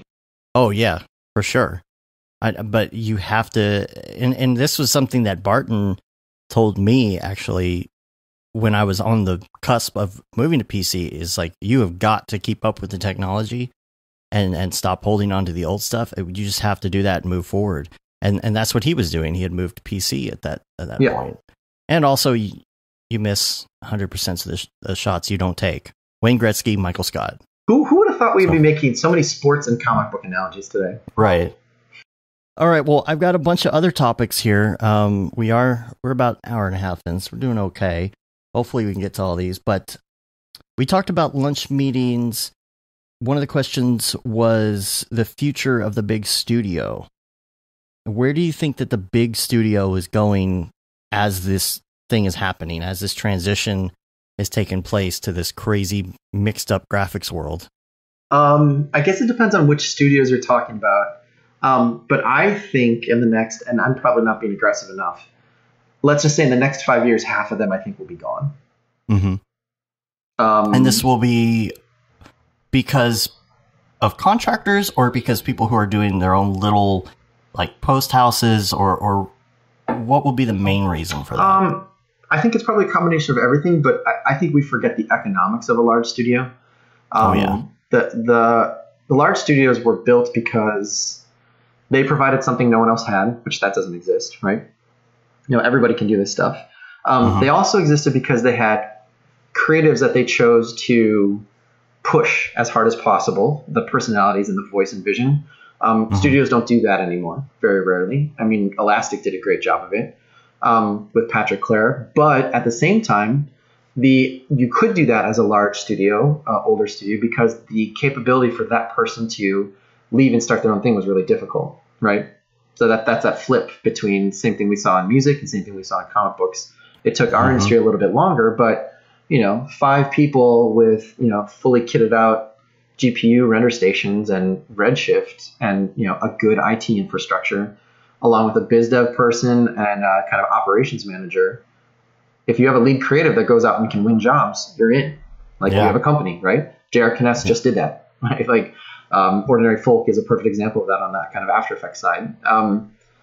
I would say the biggest thing though is the economics. The imagine you have a company and let's say it costs you $200,000 to run it with 3 people, and then 5 years later, all those people are there and you hire 10 more people. Those people who are there for 5 years want raises or deserve a cut of the jobs they win. So all of a sudden, to be competitive, you have to hire 10 more people and go after twice as many jobs. It's if you had signed a lease for your office and you bought hardware, 8 to 10 years into that whole relationship, your building's either going to cost more, or they're going to want to kick you out, or the building's getting sold and you have to go and find a new lease. And then all of a sudden, what you're working at is way more expensive. The hardware you relied on diminishes really quickly on the back end. So like that Mac Pro you talked about, they lasted a long time, but when you have to replace them, you have to replace them all at once to stay competitive, in this world. So all of a sudden your cost of entry is way more expensive. Those people that were there to keep them, they want raises, they want more, they want health insurance, which increases cost. And there's probably 1 or 2 creatives that are demanding, a higher percentage of the cut of the company's profit, or they're going to leave and start their own company. So I think the natural lifespan actually in our industry, on the motion design world, is that, every 5 to 8 years, several of the companies, people break off and start their own thing. And that's a natural healthy flow. For some reason, you've seen a lot of these places stay with the same people for a long time. This last round, like Imaginary Forces, that used to be a place where every 3 or 4 years, a new company or two would kind of start off, kind of splinter off and start their own thing. But you haven't seen that much of it there. So I feel like you have to look at these studios, and there's probably it's almost like a pressure valve being able to let some people go or have people leave because it kind of resets. But for whatever reason, maybe because of the cost of insurance or the difficulties in starting larger companies, I think they've been carrying this overhead for a long time. And I touched on it I think it was last week, but the fact that the video industry seems to follow the audio industry when it comes to these things. You see these same things happen over and over. Exactly. So I think for that reason, I think the other thing too is like some of these larger, older companies, I think a company like Buckman, like you don't even see a fraction of the work they actually do. And they're so big that it's almost difficult for them to found because work shows up and knocks on the door and it's stuff you never even, you never see. They never put on the website. I think Ryan Hunting even mentioned at Blend a year or two ago, whenever it was, that I think it was like 10 or 15% of the work is all that you ever see on their site or with their name attached to it. So there's some companies that I think are probably okay, or they're fine. That's why I said half. But the other thing is like some of these companies are approaching 20, 25 years that they've been open. Those owners at some point, man, like it's a rat race sometimes. I wouldn't be surprised if they just want to get out. And if you want to sell, they're not like they're the most profitable companies because, I mean, we've had this discussion. Yeah. I've had this discussion a lot. In a world where the hardware does, like when you used to have like 5 Flame machines and a really well integrated IT system with, client supervised suites for editorial and for finishing, that was like a real asset you could sell. Like you could go to another person that wanted to have these capabilities, whether it was a film studio or an agency, and be like, hey, I'm going to sell my design agency or my motion design shop. Mm-hmm. And when these companies also have like agency of record kind of contracts where it's like, oh, you know what, Pure Leaf Tea, we're going to make, the next 2 years worth of your commercials and your branding, your strategy. That was also an asset you could sell. Like you could actually sell that to another person and all that stuff comes up and goes with them and you have value. You have real value. I would argue that for most of these places, the infrastructure is really old and aging. The old studios don't have anywhere near about the flexibility that like if you started a company today to just go and buy a couple of cheap PCs, like that expense, right. They still have to let their hardware and software amortize to be able to make their business make sense long run. The only real value that a lot of these places really have are the previous relationships, right? So if you did have a previous relationship, the legacy of the work you've done, like a Digital Kitchen, we have an incredible legacy of the title sequences. And then, without trying to, we turned into like a proto experiential company when we did the Cosmopolitan in Las Vegas or the LAX International Terminal. And we get knocks on the door with RFPs for those two kinds of work all the time. That has some value, like the name and the ability to say you did this. And that's the evolution. That's part of the evolution we were talking about too. Yeah. Of keeping up with the technology and not being left behind when that stuff changes. Mm-hmm. But the thing I'm really getting to about all of it is that, to me, the really only real asset besides those two things, which I think are partial, are the people. The people that you employ at a company, like Imaginary Forces, DK, You & Co, Royale, Blind, Onfeld, like the big companies, the names of everybody when you ask them where they would want to work at, it's really the people. We're not like Pixar where they have, hundreds of millions of dollars of R&D and proprietary software and RenderMan that they own. Like most of us don't have our own software or processes or technology. It's really just the people and the work we've made. So I feel like a lot of those companies, like at some point, for all those different reasons, I feel like a third to a half of them in the next 5 years probably will be gone or be in very different circumstances, because it's really hard for companies like those to pivot to say like, oh, you know what, now we're going to do AR, because the artists there, right. they're probably not, if you've been someplace for 10 years, you're not interested in learning all this stuff to be able to do real time. And the amount of money it would cost to actually bring in a team of 10 people who do real time programming, those people would rather just start their own company because they're not restricted by large management or whatever else it might be. I have no idea if this is interesting at all, but yeah. Sure it is. Some of it actually, it seems to me like the pivot's going to be easier when the software gets easier, for one. I think if somebody presented me with a piece of, and that's why a lot of this is popular. That's why Octane is popular. Octane is popular because it's easy to use. So you're not thinking about for the most part, you still have to know a lot about it, but you can just kind of like dive right into it and concentrate on your story. If something came along that allowed me to do AR without doing a lot of learning, then I would be all over it. It is coming. And again, what is it going to do? It's going to cost all the people who are in AR right now that because they know how to do it, it's going to cause them to be like, oh my gosh, that's all ruined now because of this easy to use. So it's the same thing. It's cyclical, right? But you know, I think it goes back to what we were talking about earlier, right? Like that's why less conversations, but higher quality conversations and networking and your output of work. If you know that that's coming right now and it's something that even remotely interests you, that's why you take some of that time that you'd spend on Facebook or Twitter or venting or whatever it is, and start talking to some people who are in AR that don't necessarily have the same motion design or storytelling or design skills. And if you're picking something to partner with someone like that can use you as much as you can use them. And even if it's just a one-off project, in another year or two, when someone's like, oh man, we got to start doing, whatever it is, real time, you have that experience, you have that relationship, you have those connections. That's why I say, like, networking is not just like the spammy, like, talk to 100 different people on LinkedIn every week to build up the number of people you have. It's the quality of the network. It's the quality of the relationship. I feel like these studios also that are going under, I feel like back in the day, maybe they would have been purchased because they had such value. And now it's more about the people. So those people kind of go away and start their own thing, like you said, and then nobody really wants to buy that. And some people are content with that too. If you're a group of, or, if you're doing your own collective or whatever it is, you might really like what you're doing. And that's kind of all you want to do is get paid and have a comfortable life doing what you want to do. It may not be possible even to take a small place like that and turn it into like a multi-million-dollar corporation without getting into something else or getting into AR, being a pioneer in another area. And it's not necessarily a bad thing. If that's what you want to do, if it's all about your art and you're making a living, that's totally fine. Yeah. I saw Pedro make a mention of something about that's why Houdini artists are hiring, because it's difficult to. I'm assuming, I think it says master in there, but yeah, that's true. But it's also becoming rapidly much easier to learn Houdini. Like, find somebody who actually knew Houdini 5 years ago and ask them, what was that experience like versus now? Like, that was that tool was very much someone who was technically capable and art driven.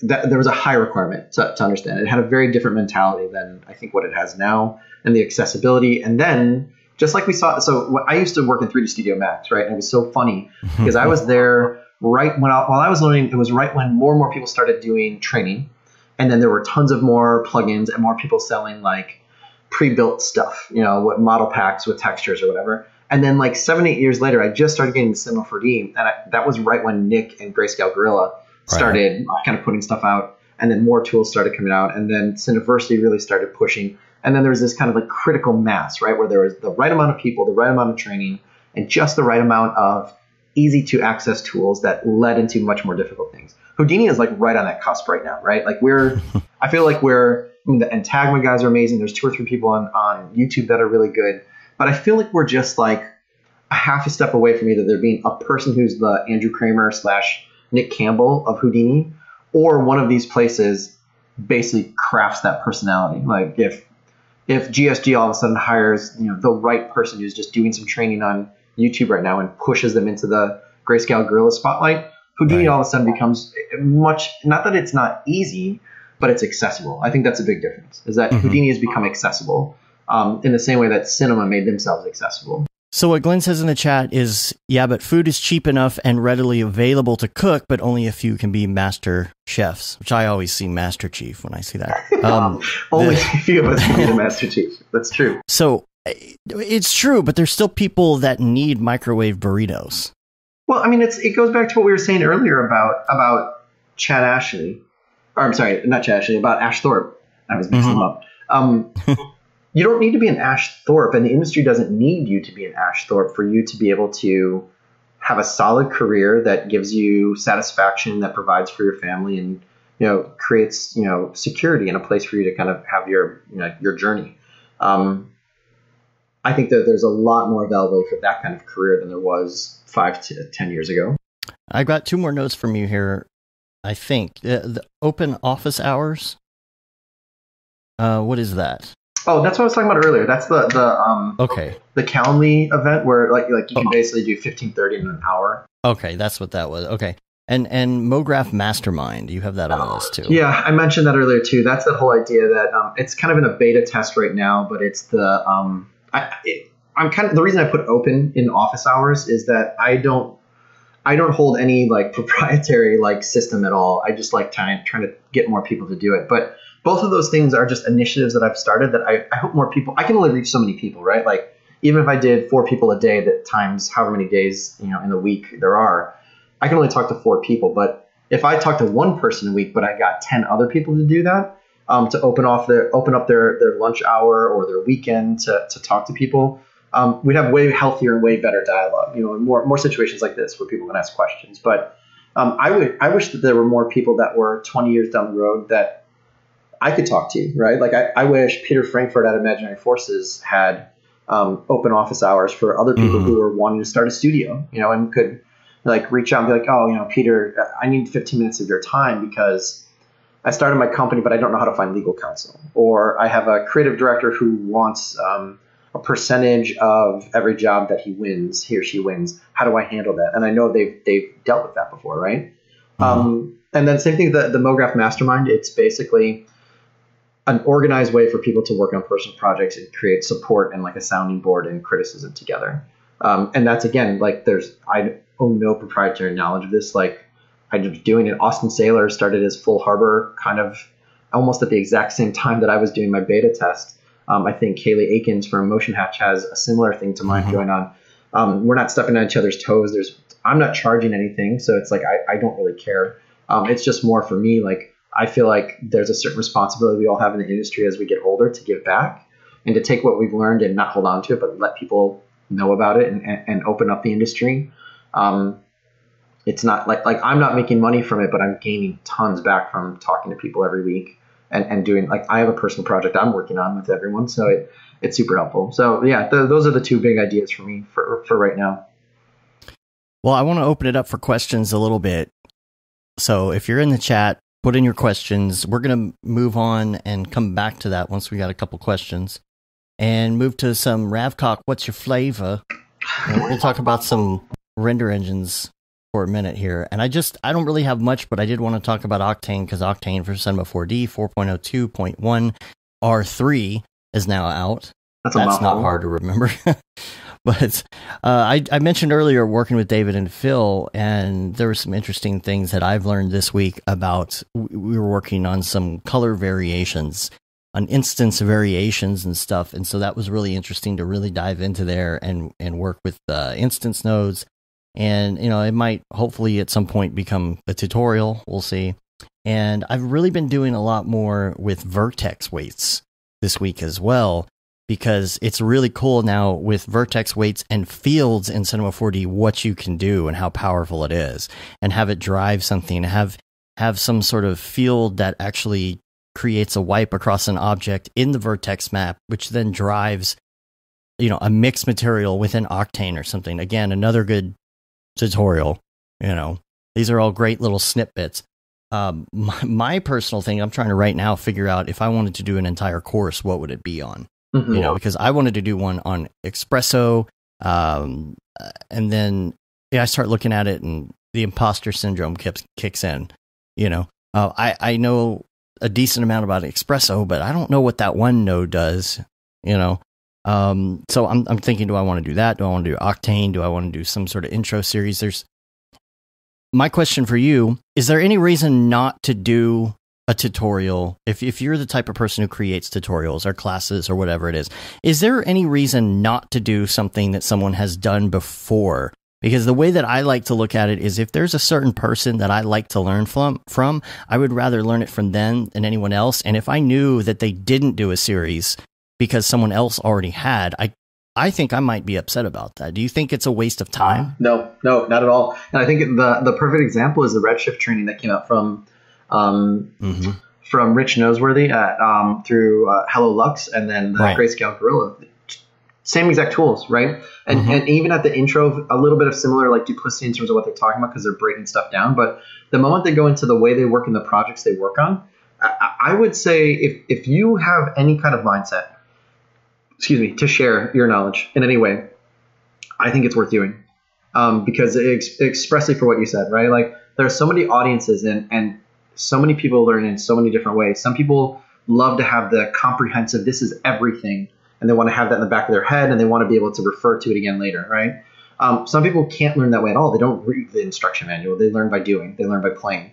And there's nothing better for those people than to see someone have a problem and how they approach it. And even if they fail in it as they're going on, the way I love the idea of someone like you actually doing a tutorial where it's not slick and it's not produced, and it literally is me aspirationally seeing someone else at the same level as me or slightly higher in their knowledge of something messing up and failing. Like every time I've ever taught a class, the classes where I talk about failure always are the ones that have the most resonance. Always are the ones that people 7-8 years later come back. I remember David Aryu came up to me because I did an FX PhD class that I didn't even finish. I did 8 of the 10 classes, and I had to hand it off to the team at FX PhD to finish because I was so busy at work at IF. And I remember him coming up to me and just telling me, like, there was a specific class, I think it was the one where I talked about failure, that it helped a lot. Like just being able to see people mess up and how they work with failure or mistakes or assuming something's going to work. Like I love the idea of watching someone work live and seeing how they solve a problem. And honestly, I think that could be very much like your character, the thing that separates you from, someone else who already knows it, that's super polished. They've recorded 3 times, cut it down, edit it, and make it's like what we talk about with Instagram, right? Like nobody Instagrams the shitty parts of their lives. No one does. So we all see these we see these reflections of just like your best life that has everything kind of cut out and edited. And it makes me laugh every time I hear brands or clients tell me like we really love the authentic kind of like YouTube lifestyle, like bloggers or whatever. I'm like, that's bullshit, man. That is as fake as a Hollywood movie is. Like I remember hearing as a kid, people talking about like, oh man, how does that movie star look that way? Or how are they perfect? Or how's that athlete, like whatever. It's like you're only seeing like the limited amount of stuff that people want to see. And Instagram is exactly the same thing like a Hollywood movie. It's just like it has a different filter and a different kind of like film quality to it. But I think personally, I would love to see the way you would approach a class. And I would strongly encourage anybody, like if you figured something out or you like working on something and you want to share it with people, like there's no reason to not do that. And again, like in terms of like building a network or building a reputation or whatever you want to call it, I think that's one of the best things you can do is share with people. Like people love seeing how someone else works, and they love being able to ask them. And then they also, like for you, they'd love to be able to help you. Like if you were the kind of person who's like, guys, I'm only 5 steps ahead of you. I'm going to show you how I work, but tell me if you know something better. You guys are already communicating so much. Like that's so different than a lot of the other people doing them. I think it'd be great. That's something that I really appreciate when I'm doing some of my like late night streams. I'll just get on and just working on something in Octane, and someone like Billy will just hop in and be like, oh, if you click this button right here, this would be a lot easier, that kind of a thing. I really like that. And I hope I pronounced this right. Vladimir says, and he says, sorry for my bad English, but essentially I think what he's saying, it's kind of what we touched on earlier, but does a 3D artist need to be constantly pushing and marketing for self-promotion, or is the hard work going to just speak for itself in the end? And I think Ri-Fi Illusion Fields, he actually mentioned it's kind of a little bit of both. If you're doing too much self-promotion, what's the point if you're not working? Yeah, I think it just comes back down to intent and really honest goal setting, right? Like, why are you worried about self-promotion? Like, and I'm assuming self-promotion is like what we had, the dialogue we had like an hour ago, like chasing Instagram and doing all the social media and all that stuff. Like, if your goal is to get work, I would say most of the stuff I see people doing on self-promotion, at least in the 3D world, maybe a little less in the design and kind of like, in the design world, good work begets more good work, right? A constant stream of mediocre work, if it's showing you learning, can create a voice in your head and can also create like a personality for people to root for, right? Like I've hired plenty of people that were not automatically identifiable as the best person for the job, right?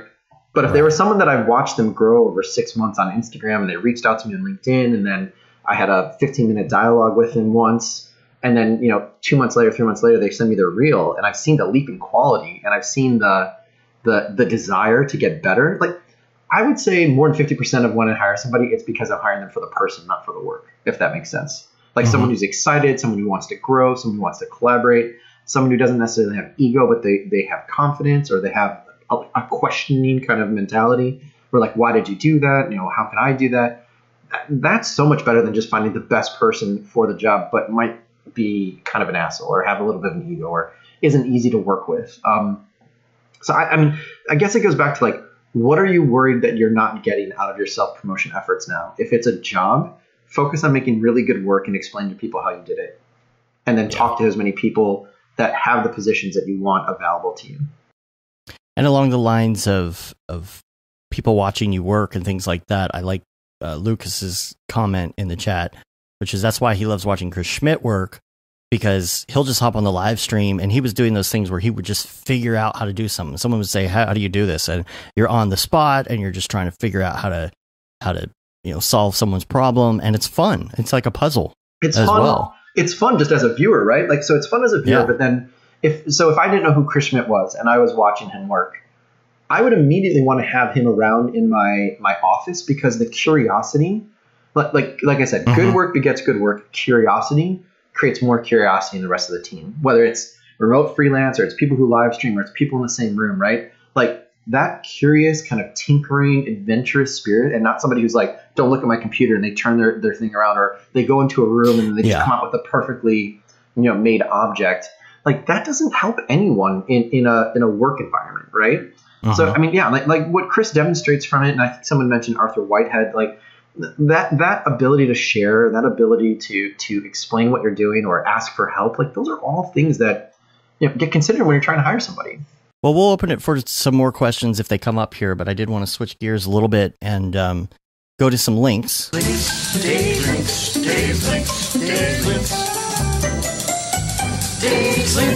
Which I only have 2 links, and I think the other ones I had we already talked about. But let's see. The first one is... Andy Needham sent me the X Particles Challenge 2018 show reel. So he's put together a show reel of the winners, which is really good. And then, of course, we talked about Doom Patrol, but the new title sequence for Doom Patrol is up. That was all done in Octane. What render engine did you use? But that's why it's so good. It of course it looks great, and it was done really well in Octane. But it's also about what's being shown in this.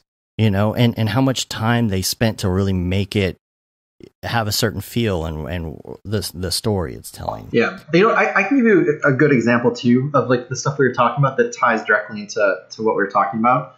And I apologize because I can't remember if it was Octane or Redshift, but Aaron Coverett did his still life piece. And I've known Aaron, I've seen his work before. I've always thought it was solid.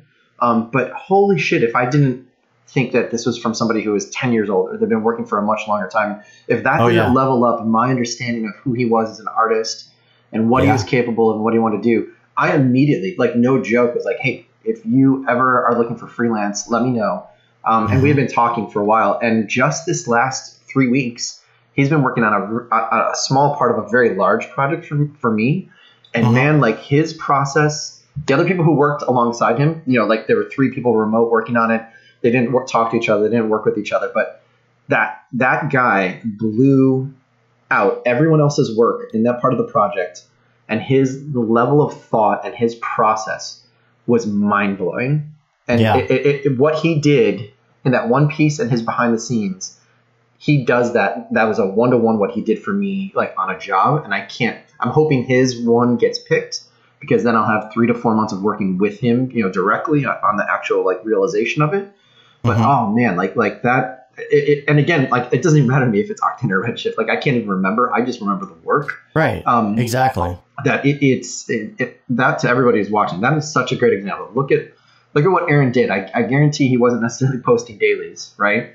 That guy probably spent several weeks, if not a month, on that one project. But it was just a perfectly timed kind of, if you want to think of your career as like self-promotion or marketing or whatever, he put the piece out. I think he had a couple teasers like on Instagram of it. And I was like, wow, what is that? Is it a painting? Is it a photo? Is it a rendering? Is it going to animate? He put the thing out, and then several days later, he put the behind the scenes out. And I think in terms of his ability to get hired, the behind the scenes was infinitely more powerful than actually even the work itself. But Aaron, Aaron is amazing, but like look at his previous work and then look at the growth from just one job to the next. And man, if I get him on this job and his idea gets picked, hopefully what we'll be able to do even going forward will be an even bigger leap. But that just shows how one good piece of work, for whoever asked that earlier about, should I be worrying about self-promotion and posting every day, or like one good piece of work in our industry has the capability to catch the attention and change your career arc instantly. Right. Absolutely. Well, we're at the 2-hour mark, so I want to try and get to our 2 last segments. This will be a little bit of changing gears, but I wanted to do Beeple's People with you. Oh, Jesus. Okay. Beeple's People, where'd you get that Grebo? Beeple's People, what's up with that guy? So, take out your Beeple viewer of choice, and mine is Twitter. And I'm just going to bring these up. You'll be able to see them on your feed too. Once, if you. And so we are going to go to, let's see, February 19, year of our Lord 2019. And this one is called San Francisco 2183. I've got to find it. Here we go. And let me just bring that up here on the old stream, so you can see. This is really cool. There's this. I feel like there's a transition going on right now in what Beeple's doing, because he's putting out more of those like artistic, cartoonish line drawn things, and he's kind of mixing them in throughout some of the stuff he's doing. I really feel like this is technically the same thing that he has been doing with some of his older stuff, but the look is different. It has a different feel to it, maybe more of a. It's not a toonish look. Closer to a painted look. Yeah. Maybe along the lines of like what Aaron did with his still life. This is something that feels a little bit different. I'm also wondering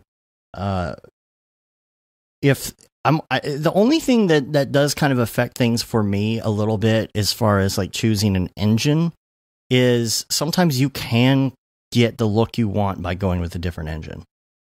So I don't know if this is a different engine or not, but sometimes I do feel like, oh, well, you kind of want this style. It's going to be easier to achieve in this engine. Maybe that's an important, maybe workflow wise, but San Francisco 2183. So I'm going to have to add that to my crazy timeline with the yarn and things going everywhere to figure out what's going on with some of these. But I like the thought that it's something's happened and it's brought San Francisco a little bit back in time here, like everything else in Beeple's dystopian future. So. I love it. No, I think it's cool. I mean,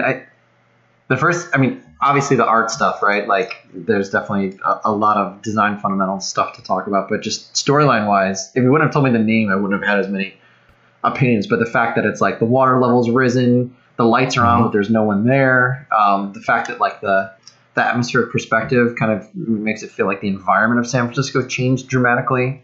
The fact that like SF is already overbuilt, but then the fact that it's kind of built on top of itself and it's branching, all that stuff's crazy. There's still life, right? There's birds, so there's no humans. So was there some kind of virus, or did robots attack, but they only attack humans? They rebel against their overlords, but like are those flying birds robots? And those are the things that killed everybody.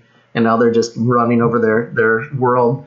Art-wise, I've always loved Beeple's stuff. Like, there's a reason why people want posters and T-shirts and stuff. Like, I said it the last time I was on, but like his stuff, it's a joy to watch his stuff go and build, because, like you said, sometimes it'll be he finds a new piece of technology and then it's him playing with it, but it always is through like this perspective of the shit he likes.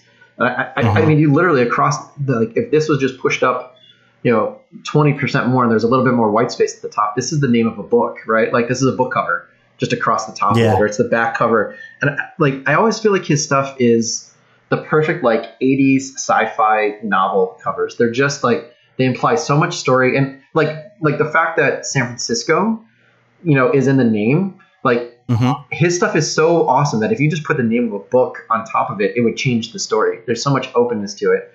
Right.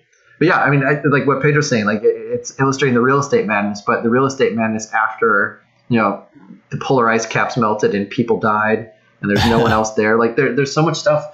In terms of the art though, like I feel like, I mean, you do something every day for 10 years, and you have people seeing it, and you have people commenting on it, and you have people wanting to buy it, or people making, kind of constructive criticism. You're going to get better as an artist, hopefully, doing that much work.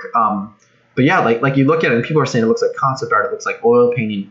I think there's a lot of stuff that I was just talking to someone in my MoGraph mentor class last week, right?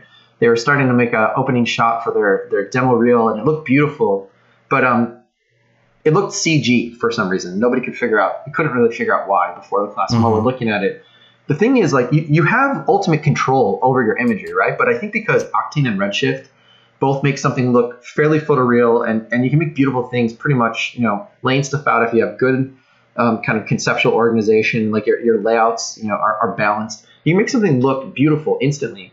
But people are like, well, it doesn't look like concept art. It doesn't look like something that's different from the look. But I think it's because people aren't really necessarily applying like design principles. Like if you look at that, the value contrast in it is amazing, right? Like in the front, bottom, third, there are darker things, but nothing's black, right? Like nothing's black. It's pure. It's all lifted blacks. And as you go along, you feel the atmospheric perspective kind of fade out. And you do technically get some of that from like volume fog, but it feels way more controlled. And he may or may not have done it. It may have just been like his experience of where he starts and ends the volume fog.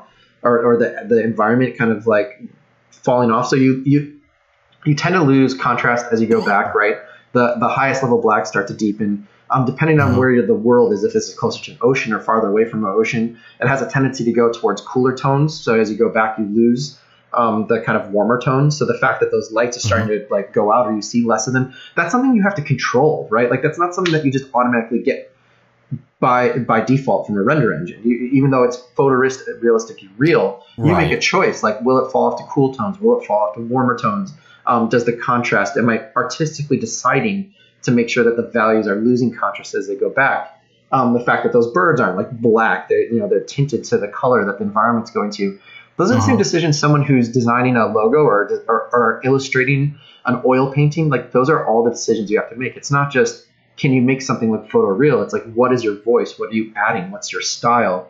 Just the fact that he picked that kind of greenish, that specific greenish blue and the orange, like those are split complementary values.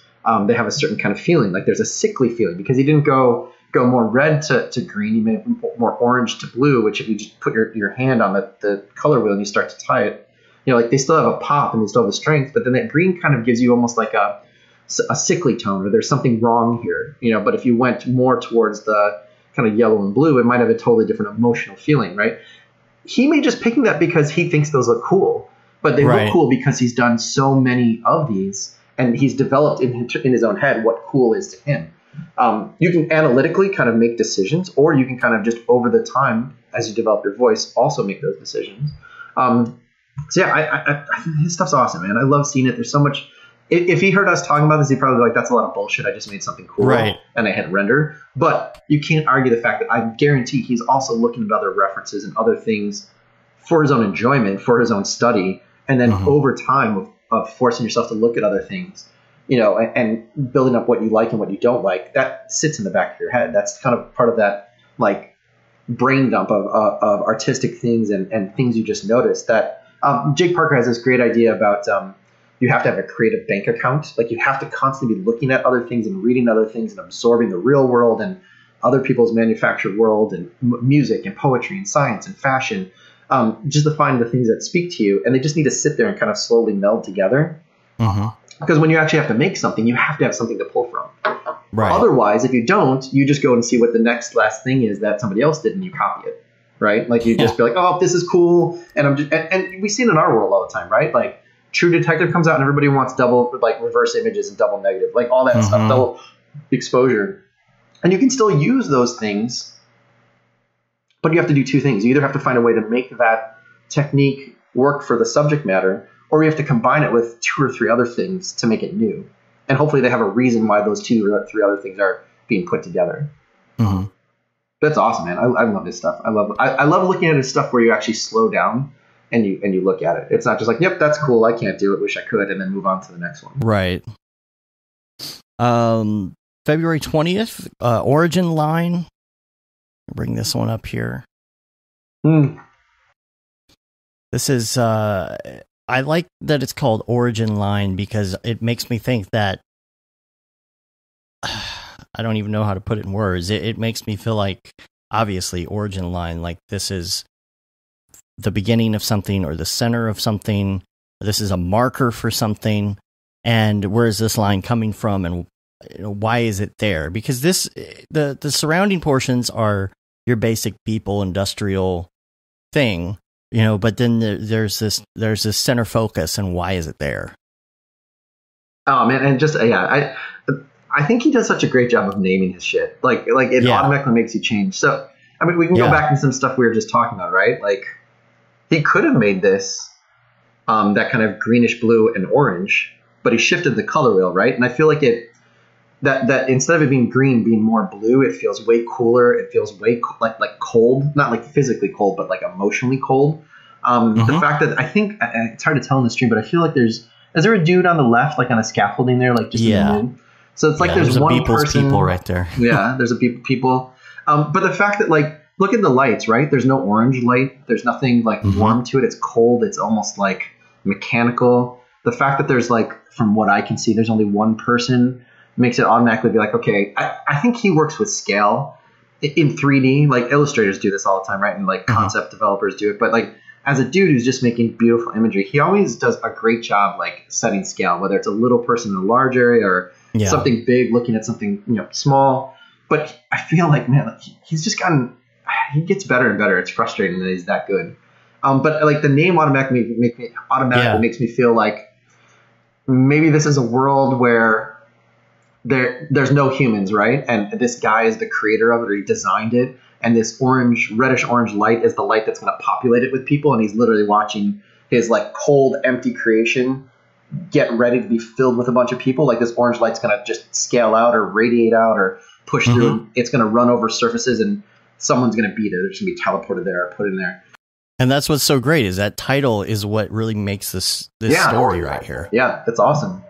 I hate to just go back to like work all the time, but that it shows the power of like, you can be really good at the technical stuff, right? Like you can be really, really good at it. But if you don't have that other side of the creative brain where you're writing or you're thinking or you're concepting or you're just like shooting the shit with friends about what could something be, like that. I think we just learned this, right? Like that image is great, but as soon as let's say this, that image is very beautiful and it's good, but the moment you put a title on it that ties to something else, it becomes great. It becomes something special. It becomes art just by having that and forcing you. Like every time I look at his stuff, I always find myself doing this. I just get closer and closer and closer to the screen. I'm like, what? There's something else there. Like it's great. I think it's awesome.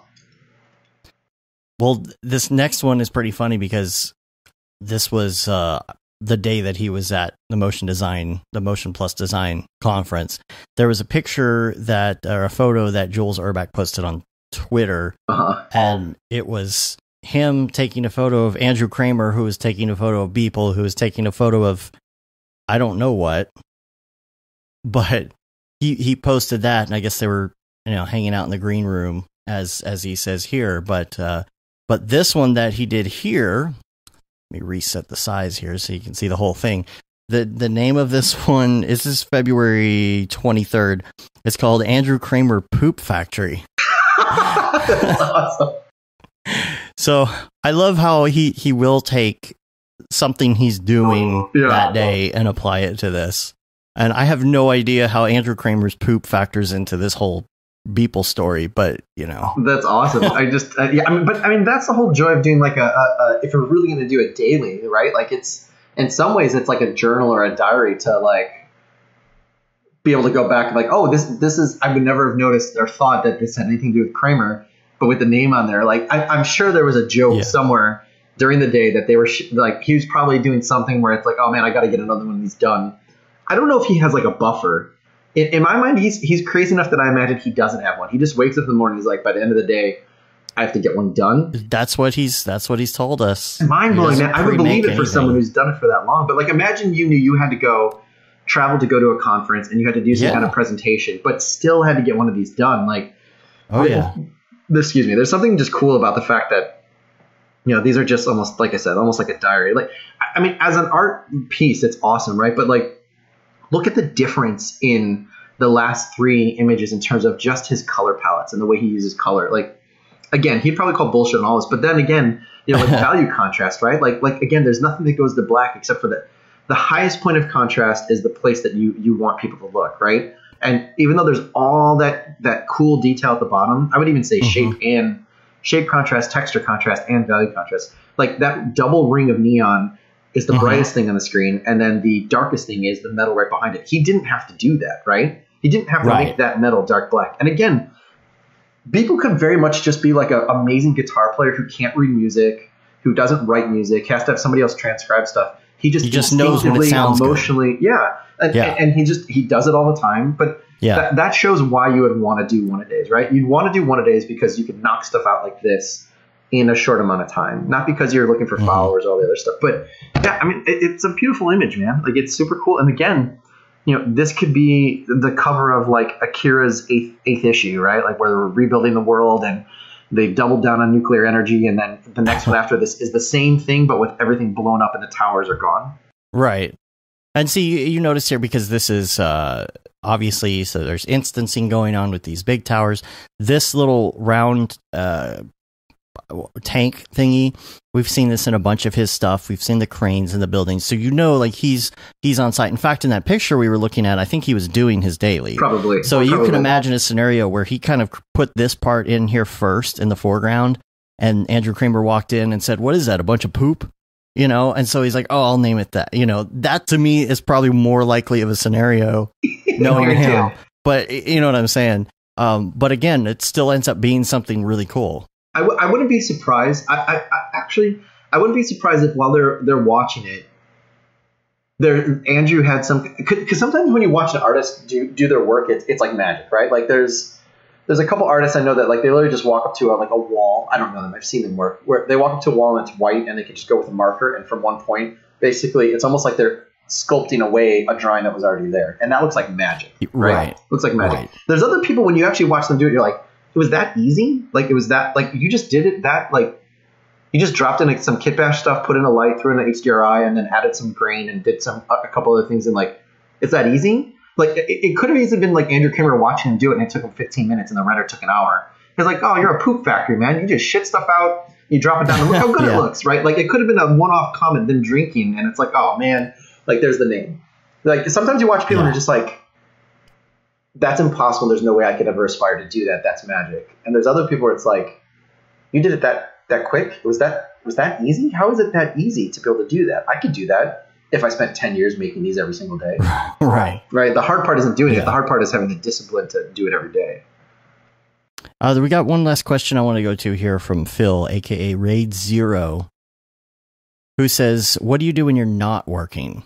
Do you have something that you do that relaxes you other than art?" This is a tough one, man.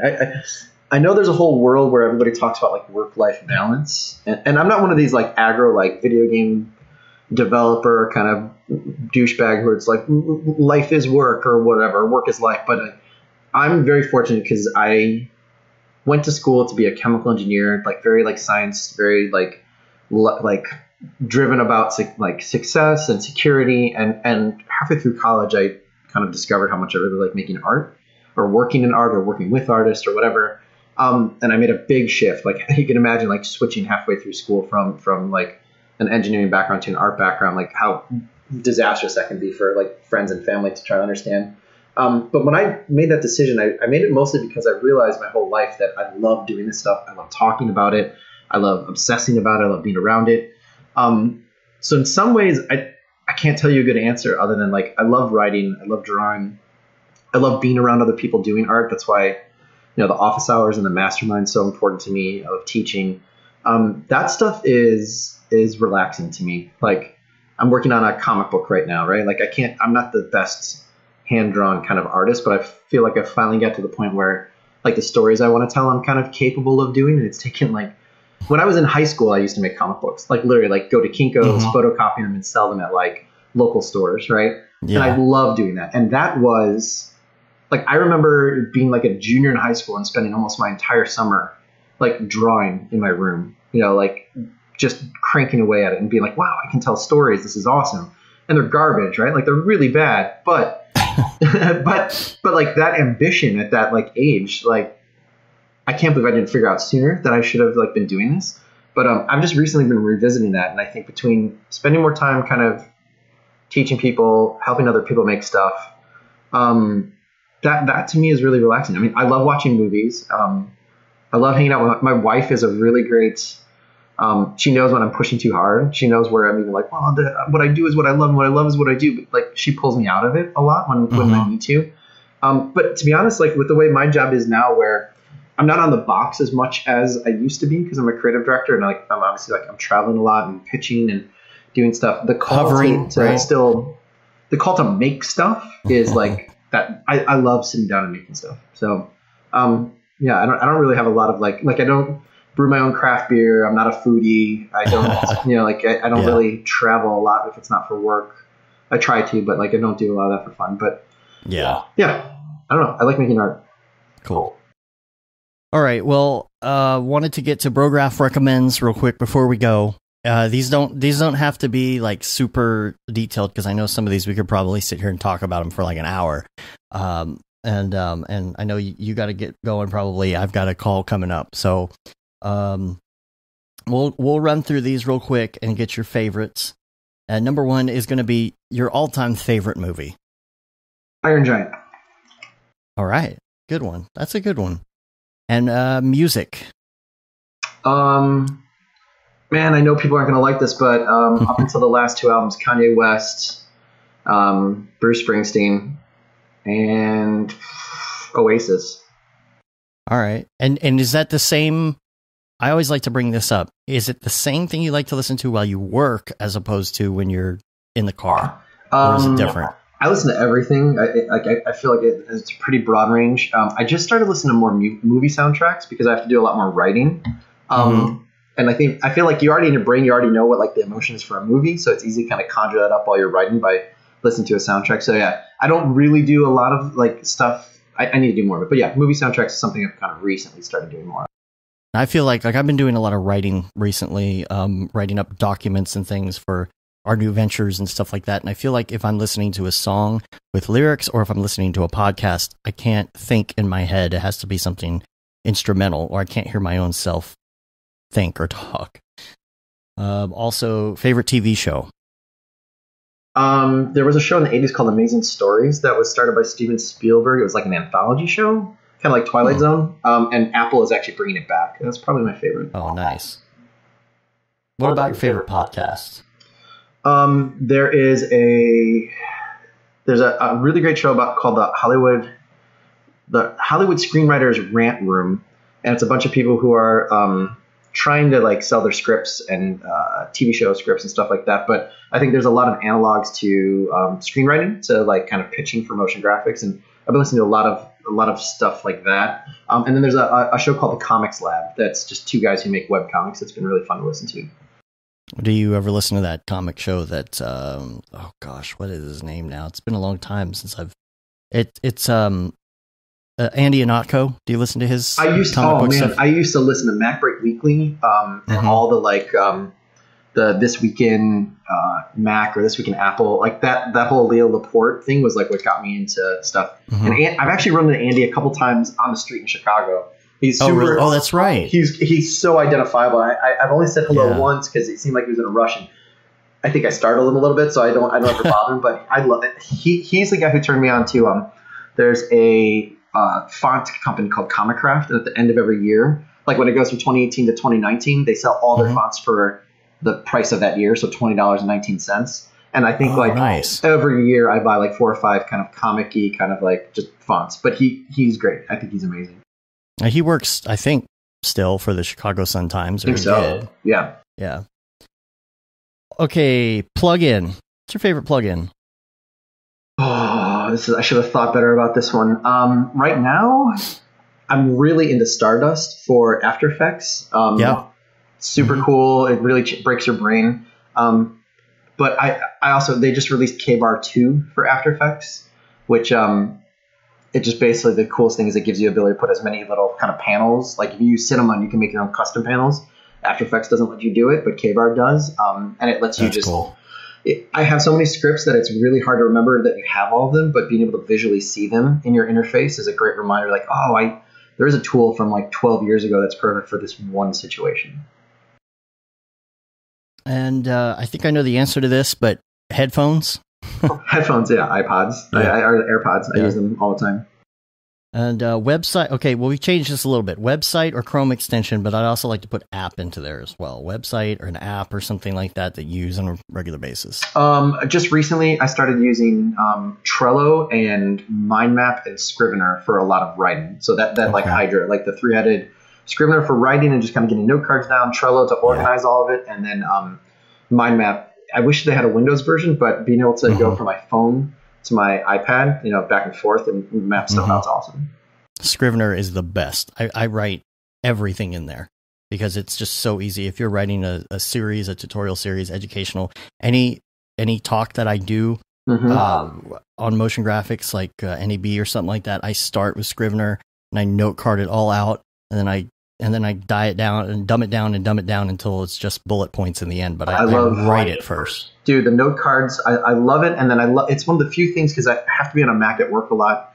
I love my iPad. I don't have an Apple computer, laptop, or desktop. But the fact that it does Windows, iOS, and Mac OS, and it kind of syncs between all of them, there's kind of shockingly few like kind of productivity apps that do that. Yeah, I need a Scrivener for PC because it does. Is it on PC? Yeah, and you can sync between them all. Maybe I was thinking of OmniFocus. That's only Mac. Yeah, exactly. Okay, well, that's good to know because I'm trying to transition all this other stuff over. And yesterday I was like, oh, well, what can I get that's like Scrivener? And there we go. Yeah, no, it's awesome. That. And lastly, favorite life hack. I don't know. This is more of a technical one. Yeah, this is more a technical one than a life hack. Basic life hack: if you can find a way to switch as much of your carbohydrate eating to protein, you don't have to do anything else, and you can lose 20 pounds. That's like shocked. I did this last year. I did no more working out. I did nothing different other than I stopped drinking soda, which might have been the big thing. But I also tracked. I basically was like, okay, if I would have normally had some shitty bag of chips, I'll do this, and it has protein in it. Awesome, lost 20 pounds. And then the other one, it's a technical one, like a program. But there's this really cool program for anybody who's switching over to Windows called Brevy. Super cheap, but it basically is you can add keyboard shortcuts that either launch like programs, or you can add bits of text. So like when you're typing, you can basically say semicolon CD, and then it puts like just if you find yourself writing the same things over and over, or you need shortcuts, it's like shortcuts but for type. It's like Text Expander. It's exactly Text Expander, but it's on the Windows side. And I use it, like I have to do so many like reaching out to freelancers or talking to clients. And if I have to write something more than twice, even if it's like a paragraph, I never write it more than twice now. I just put it in there and just call it up. Oh, that's what I do for all the show notes for this episode and everything. I have, if I have a link on the clipboard, I hit this double button and it puts it in HTML, or it does a markdown thing or whatever it is. So yeah, those kind of things are really cool. And if it's anything like Text Expander, it keeps track of how much time you've saved over time. Oh, I don't know if it does that, but that would be amazing. I'd love to be able to have that.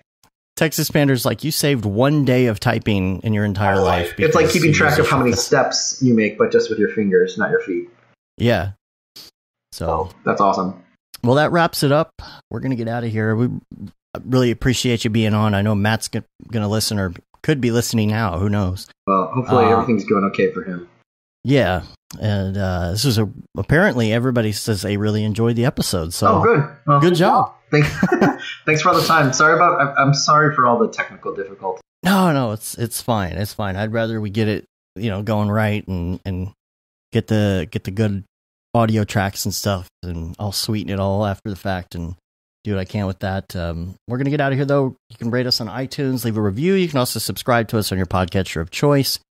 Helps get our ratings up. You can say you've been there, done that, got the t-shirt with the No Brograph tee, which soon will be limited edition. I'm just telling you now.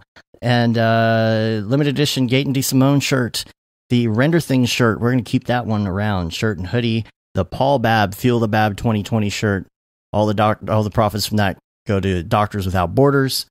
And I think that's about it. We're on Facebook, Twitter, Instagram, Twitch, YouTube, and of course, Brograph.com.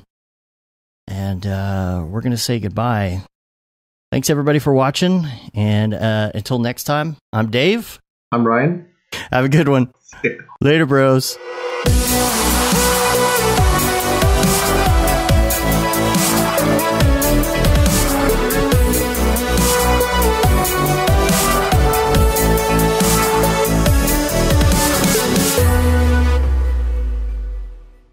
It's pretty good, I guess.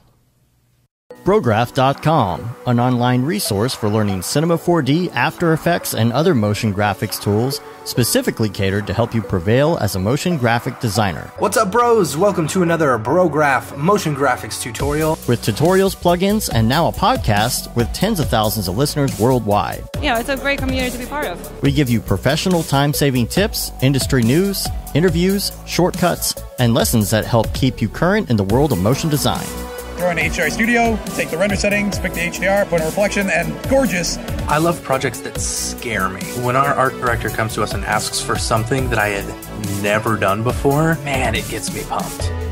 Our weekly long-form podcast will give you the latest news, help you in your file management, hardware configuration, and client relations. Learn about the latest render engines, modeling techniques, and workflow integration while staying entertained. Real nice banana. Ah, that's so funny. All right. I'm going to live forever. Our Brograph Talks are a chance to see the way industry leaders from around the globe are changing the face of motion design. Sometimes you got to make stuff that you're not going to put on your reel, and I'm not here to judge. The podcasts and talks include people like Beeple, Barton Damer, Nick Campbell, Andrew Kramer, David Ariev, Chad Ashley, Paul Babb, EJ Hassenfrost, Mitch Myers, Chris Schmidt, Jules Urbach, Cornelius Dammert, David Brodeur, Andy Needham, Caitlin Kaju, Zubair Parker, Noseman, Ryan Bean, Casey Hupke, Nick Lyons, Sage, Joey Korenman, Jeremy Cox, Rick Barrett, John Dickinson, Matthias Omotola, Patrick Goski, Brandon Clements, Steve Teeple, Tom Glimpse, Patrick Lundstrom, Julia Simone, Devin Coe, Al Heck, and even Deadmau5. You get that render done. Yeah, you better frame what? Our Brograph breakdowns go behind the projects and give you an insight on what it's like to manage and maintain your own personal business or work for a large company. Join us for live sessions, check out our useful plugins, watch time-lapse projects, interact with us, and send us email questions and topic ideas. Or just hit the Rando Render button and do an imaginative daily that'll keep you on your toes. Take all your dreams and let's do it! Subscribe today and get automatic updates on the latest tutorials, tricks, tips, and inspiration brought to you by industry professionals Dave Koss and Matt Milstead. We don't care how you get here, folks. Just get here. Subscribe now to Brograph Tutorials.